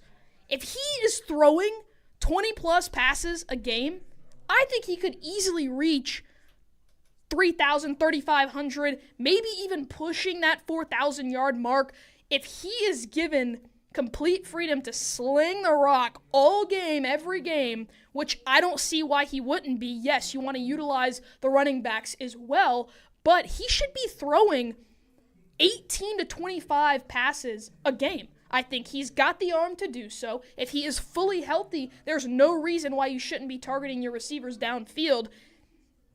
Heisman finalist, I think it's very, very possible, especially whenever you look at the competition he's going to have to play. If he can put up those types of numbers against some of the best teams in the country, how can you not include him in that conversation, right? Yeah, he should absolutely be there, and he can easily be in New York for the Heisman ceremony as a Final Four. One last name I want to bring up as straight value before we wrap this up.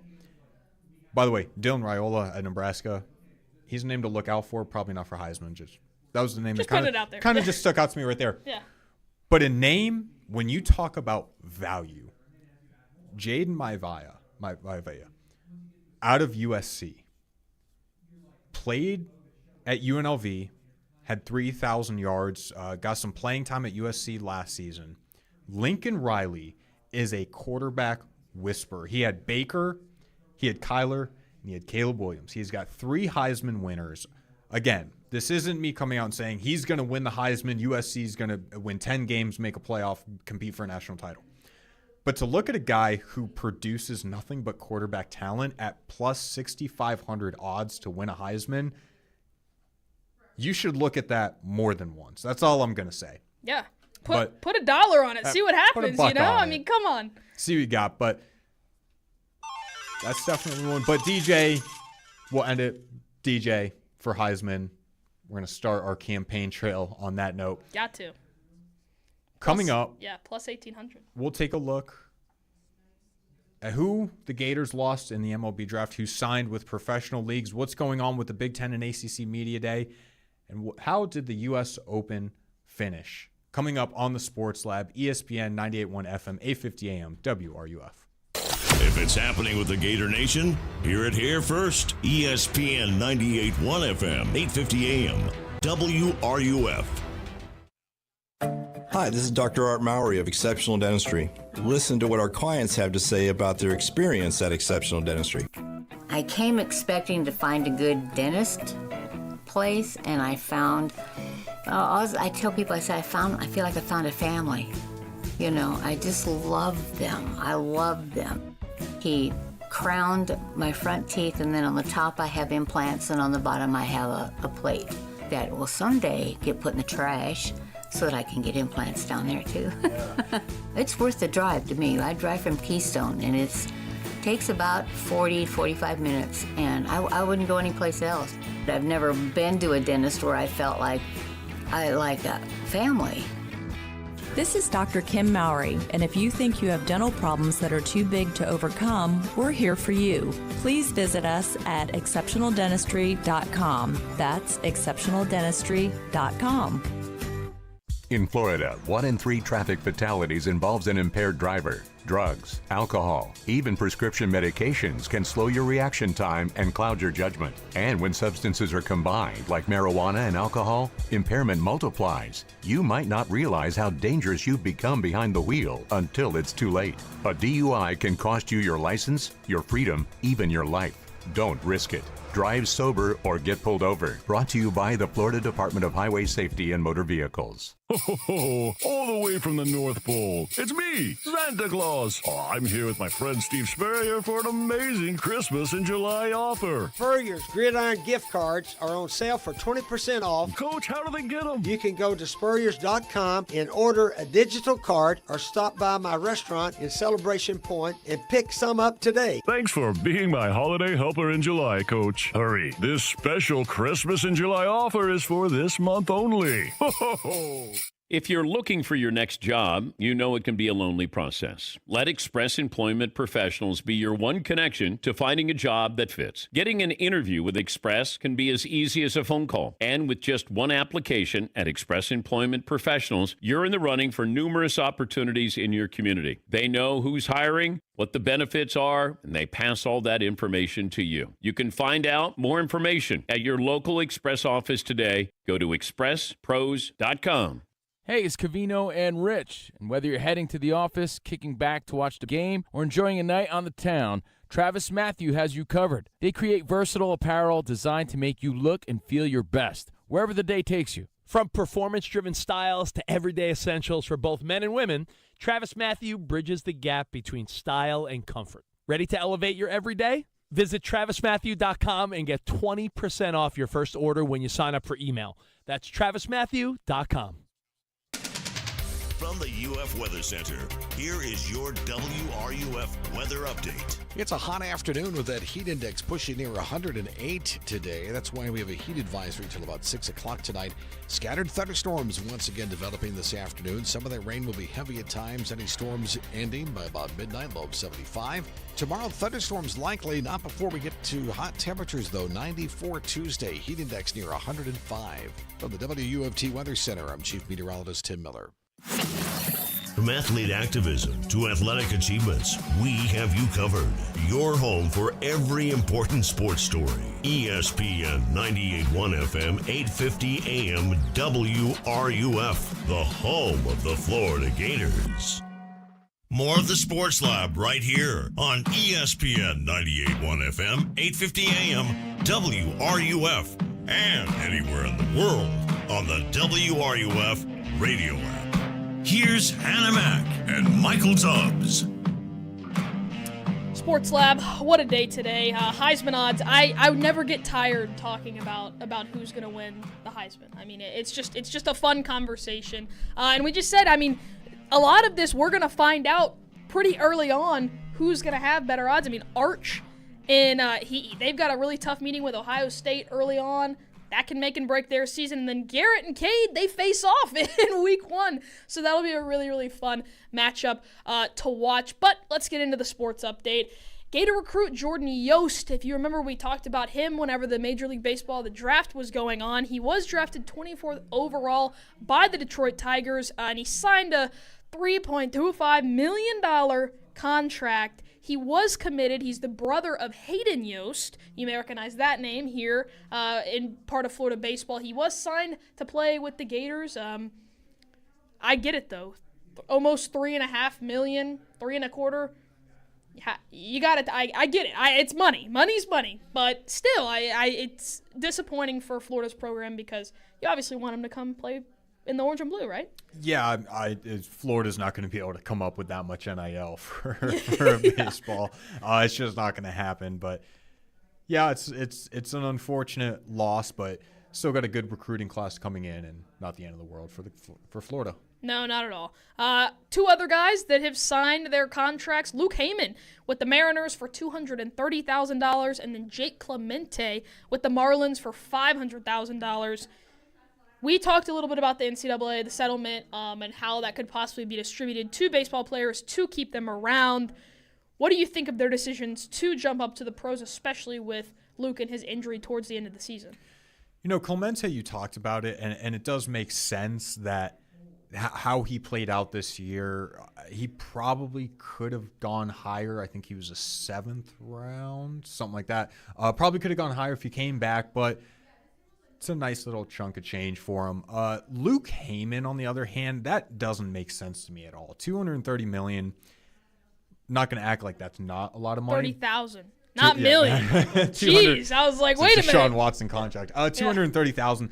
Listen, that's a lot of money, but it is an amount where he would get paid NIL. Like, so it's not like he's not going to make some money here. He's coming off a good year, and he's injured. I think if he came back to Florida, had produced as much or more than what he had this past season, and then goes into the draft healthy, I think he can easily bump up multiple rounds, make a double that.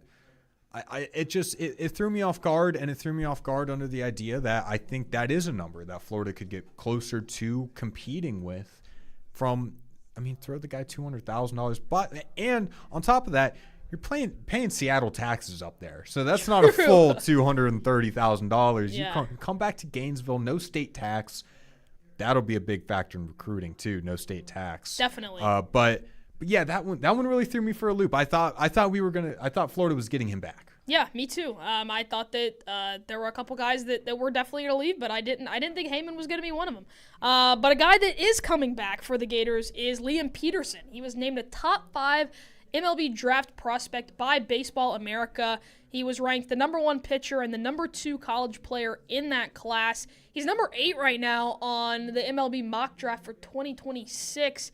He had a great offseason. He did. He turned around his performance in the SEC tournament with Ole Miss and then East Carolina in the regional weren't exactly the best of the best, so we've definitely seen him perform better throughout the season. But then he turned around and he's been with the USA Collegiate team in training camp in North Carolina, the Collegiate All-Star Series in Japan. But what does this mean for Gator Nation, especially with the handful of pitchers that they have been able to bring in this offseason? I mean, if you're telling me that he's supposed to come in as a top 5 overall draft pick, the jump we saw from him from his freshman to sophomore year, if you get that same level of jump into his junior season, he is going to be the best pitcher coming out of the – I mean, he's a very good pitcher.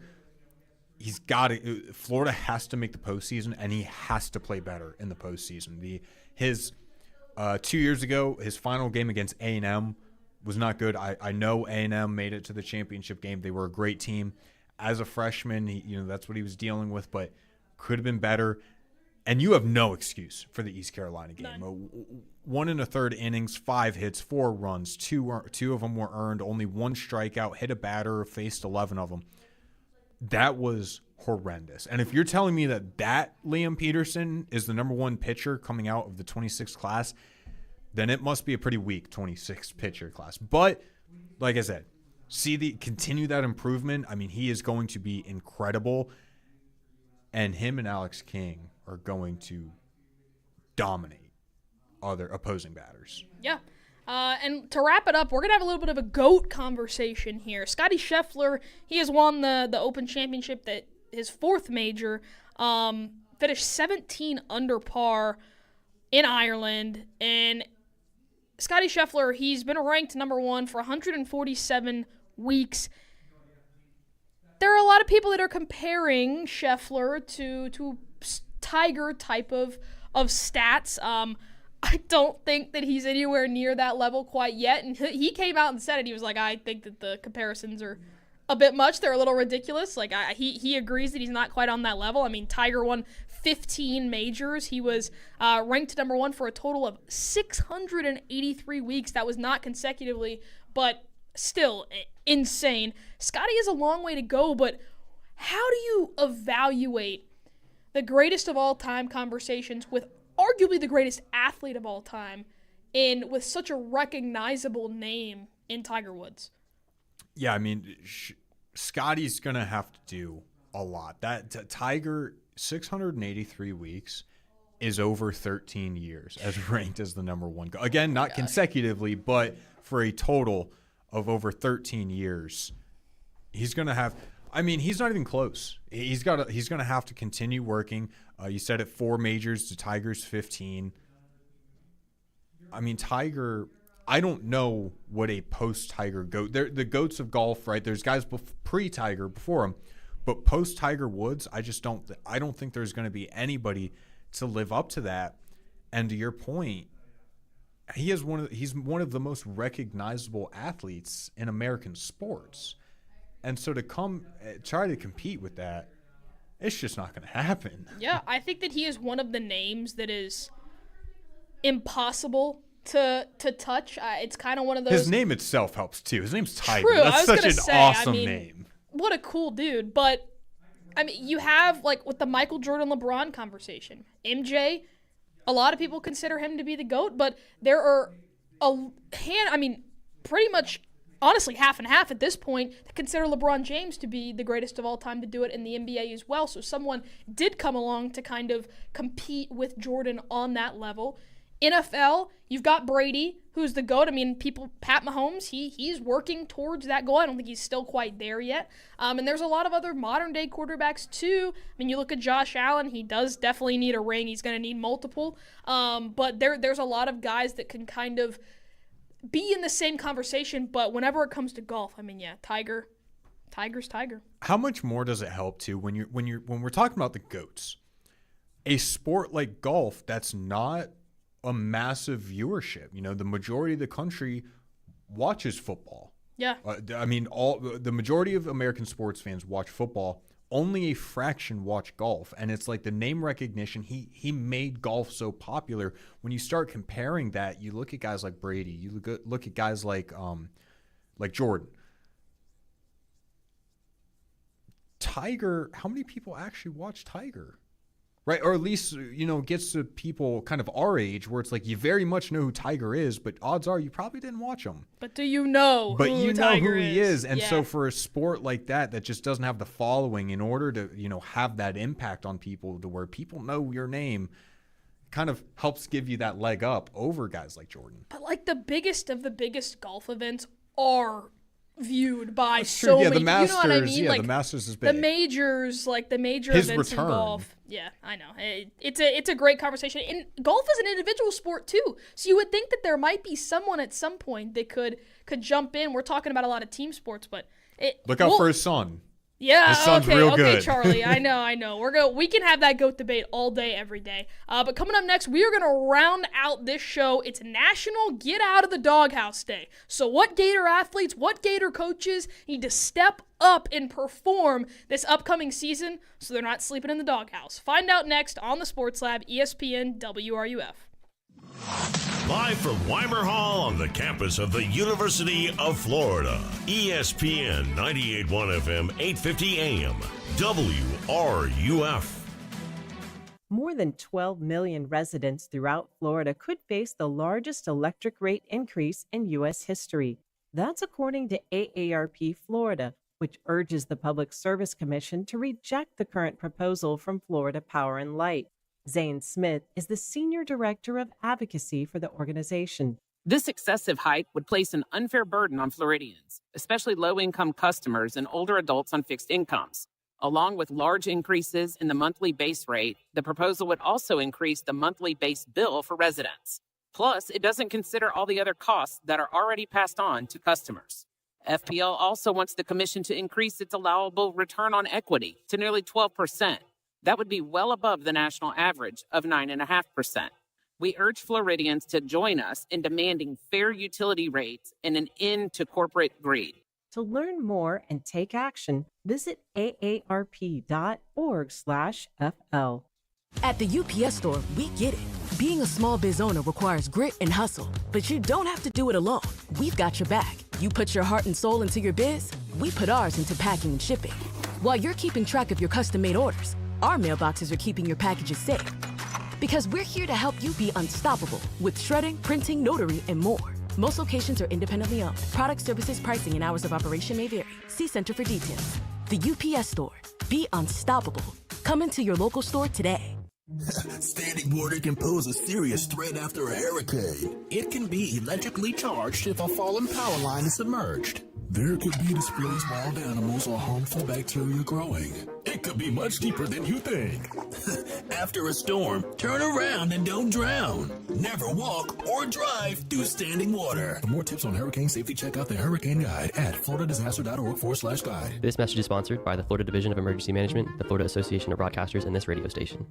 What if you could unlock over $1 million in personal and business credit? That's exactly what Ray Reynolds can do for you. I'm talking about protecting your family and building your business with $100,000 in personal or business cash credit. And Ray can help you rebuild your credit score to 750. Ray Reynolds isn't just any expert. He helped the security chief of TRW that became Experian, one of the most trusted credit bureaus. If you're looking to get your finances on track, Ray is the man you should call for a 750 credit score. Call Ray at 800-427-5991. 800-427-5991. Join his live webinars and attend his weekly workshops to learn the insider strategies for hitting your personal and business goals. Ready for a 750 credit score and your first $100,000 in credit? Call Ray Reynolds now at 800-427-5991. That's 800-427-5991. From athlete activism to athletic achievements, we have you covered. Your home for every important sports story. ESPN 98.1 FM, 850 AM, WRUF, the home of the Florida Gators. The Sports Lab continues right here on ESPN 98.1 FM, 850 AM, WRUF, and anywhere in the world on the WRUF radio app. Here's Hannah Mack and Michael Tubbs. Happy National Get Out of the Doghouse Day, everybody. We like to look at national days and see what we can have fun with. And today it happens to be that. We'll take a look at some people that maybe are in a bad spot with Gator fans after some iffy, questionable performances, and we'll see what they have to do to get out of the doghouse. But before I do that, just want to give one final reminder of our new YouTube Live. We have on our YouTube account, ESPN Gainesville. You can watch us live here from now on every show. So go check us out there. But opening up, we talked about him last segment. We're going to go back to Liam Peterson. His performance against East Carolina was just unwatchable. He's projected as the number one pitcher in the class. What does Liam Peterson have to do to get out of the doghouse with Gator fans? Yeah, well, I mean, after he came out as a top Major League Baseball prospect, I was like, well, I guess he doesn't actually have to do that much. But no, he needs to just have a solid season, which I think he's going to do. But I know this is a long time from now, but I'm looking at the next postseason. You know, that's kind of been the area that we've seen him struggle in a little bit. So next year, he not only needs to be a serious pitcher for the entire season, get Florida at least one win in every single series, which is a lot to put on somebody, but at the same time, I think he's more than capable of doing it. I mean, he's the number one pitcher in this upcoming class, so he could do it, and then the postseason, he needs to take Florida and win some serious games in the postseason, and even farther in the SEC tournament as well. But switching gears, I'm going to say the next few people, not even few people, let's just say the entire team, why don't we? Softball made it to Oklahoma City, but then their performance in Oklahoma City was, it was just it was meh. You know what I mean? I think it was less than that. It was okay. It was. I don't less know what than, is. Yeah, I don't know right, what right. sound effect is less than that. But it was. Yeah, I'm not gonna go through all of the sound effects. That's what we have over there on the board. But yeah, the softball team they were a letdown in Oklahoma City. I mean, and it was a mix of a little bit of everything. The pitching wasn't great. Rothrock, that final game. She was dealing with a bit of an injury, even though I still disagree with the coaching decision to not play her. And then the entire team just struggled to hit the ball the whole time that they were in Oklahoma City. They literally could not hit the ball. Now, they were facing some really, really solid pitchers, so I'll give them that. But you cannot go to Oklahoma City and not hit the ball. That's not how you win games over there. And they lost 2, and then they came right back to Gainesville. So the entire softball team, let's get it together before the softball season starts up, which I know that they will. They're going to be one of the best teams in collegiate softball. We're not sitting here to diss all of the Gator athletes and coaches, but we're just saying what we saw at the end of the season that needs to be improved next year. Yeah, in an elimination game, you can't start in the first innings down 7-0, and then by the third, it's down 10-0. I mean, the game was already over, season on the line. That was a horrendous performance. And again, 0-3 against Texas in the first game in OKC. They've got to find a way to turn it around. Somebody else who at the end of last year was on a downward trend but did turn it around in the national championship, which is when you need a guy to show up, Alex Condon. Dealt with some injuries, wasn't too sure how much it was really impacting him, but he's coming back, withdrew his name from the NBA draft. Put up, I think him and Will Richard was a big part in the first half of keeping Florida in it against Houston. But he needs to be the guy. He needs to be the power forward of college basketball this coming year and beat out Thomas Houck for the guy on the team. I totally agree. I mean, after the postseason last year, that entire March Madness run, yes, he dove on the floor. He secured the ball in the final seconds of the national championship against Houston. Yep, you can't diss him for that at all. But at the same time, his draft stock declined significantly, and that was the reason that he's coming back to Florida in the first place. So I agree with you. I mean, we talk a lot about Thomas Houck and who's going to be the leader on this team. In Condon, there's no reason why he shouldn't be the best player on this team and be drafted as the highest player on this Florida basketball team, because he has the ability to do so. And there was a stretch there towards the end of SEC play where, I mean, he was unstoppable. He was quite literally one of the best players in college basketball. And then I don't know if it was a confidence issue. I'm not sure what happened in March Madness. Thankfully, it didn't really matter because the Gators, they were powering through either way. And not that he performed insanely bad or anything, but it just wasn't what we had seen from him towards the end of the season. Yeah, go ahead. If he plays the way that Florida fans want him to, if he leads this team to a Final Four, is the guy on the team, can he be drafted higher than Walter Clayton Jr., who was drafted 18th? I think so. You think so? I do think so. I mean, he was sneak into the lottery pick. I think he could have been a first-round draft pick if he had a really solid postseason in March Madness. So I could see him sneaking up to maybe around a 10 to 14 range if he really goes out and performs. And I mean, hey, he is one of the best seasons ever. That we don't know where he's going to end up, but I think that he could. We saw what happened with Walt. Beginning of the season last year, people would have looked at you like you were crazy if you said Walter Clayton Jr. was going to go that high in the draft. And then he was the best player in the tournament, took Florida to a national championship, had an insanely good season, was the SEC Male Athlete of the Year, first-team All-American. I mean, he quite literally accomplished pretty much every award possible that he could. And then you saw what happened. And because Alex is a little bit more NBA ready, I mean, on paper, he checks a lot of different boxes. I mean, he's a really, really tall, big guy. And I think his game could definitely transition into the league. Yes, to answer your question, yep. Up next is the guy, the man himself, the man who was booed out of a halftime and then I think cheered by the end of the year, Billy Napier. He might have turned it down, but I don't think he's fully out of the doghouse yet. Yep. I agree. What's the record need to be going into that Mississippi State game after A&M? How good does this team need to be for him to be out of the hot seat in the house on the porch? I mean, preferably going into that A&M game, you only have one loss on the schedule. I think that's the ideal situation. If you have two, is it the end of the world? No. But are you going to make a college football playoff? No. And so I think that best case scenario, he needs to head into that Texas A&M game with only one loss, two at the absolute most. And then you need to finish the season really, really strong and do what you did again last year.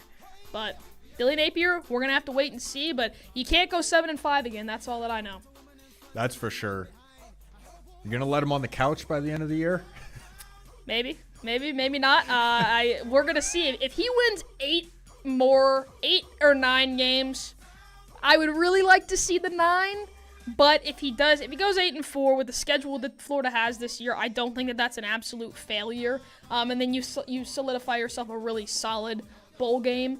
But we're going to have to see. But one of the people that is on that squad that I think also not needs to get out of the doghouse from a poor performance last year or anything like that, but that is kind of looking to make a name for themselves yet again. Trey Wilson. Yeah, he's a guy that just needs to come in, own the receiver room. A lot of young bucks coming in, own the room, come in, take over the space, don't get hurt again. Call it a day. Be DJ's best friend. That's all I need to see from him. There you go. All right.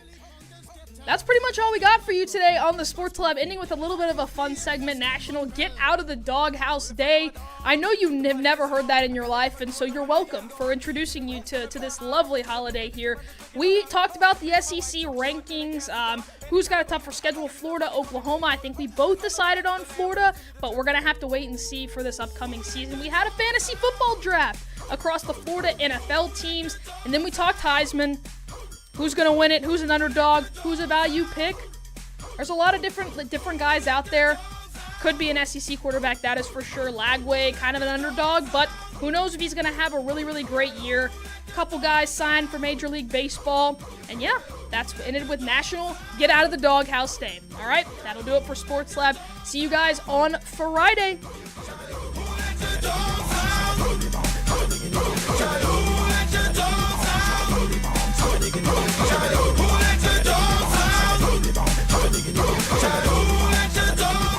From the Spurrier's Gridiron Grill Studio, WRUF Gainesville, W251CG Gainesville, WRUF FM HD2, and on the WRUF radio app.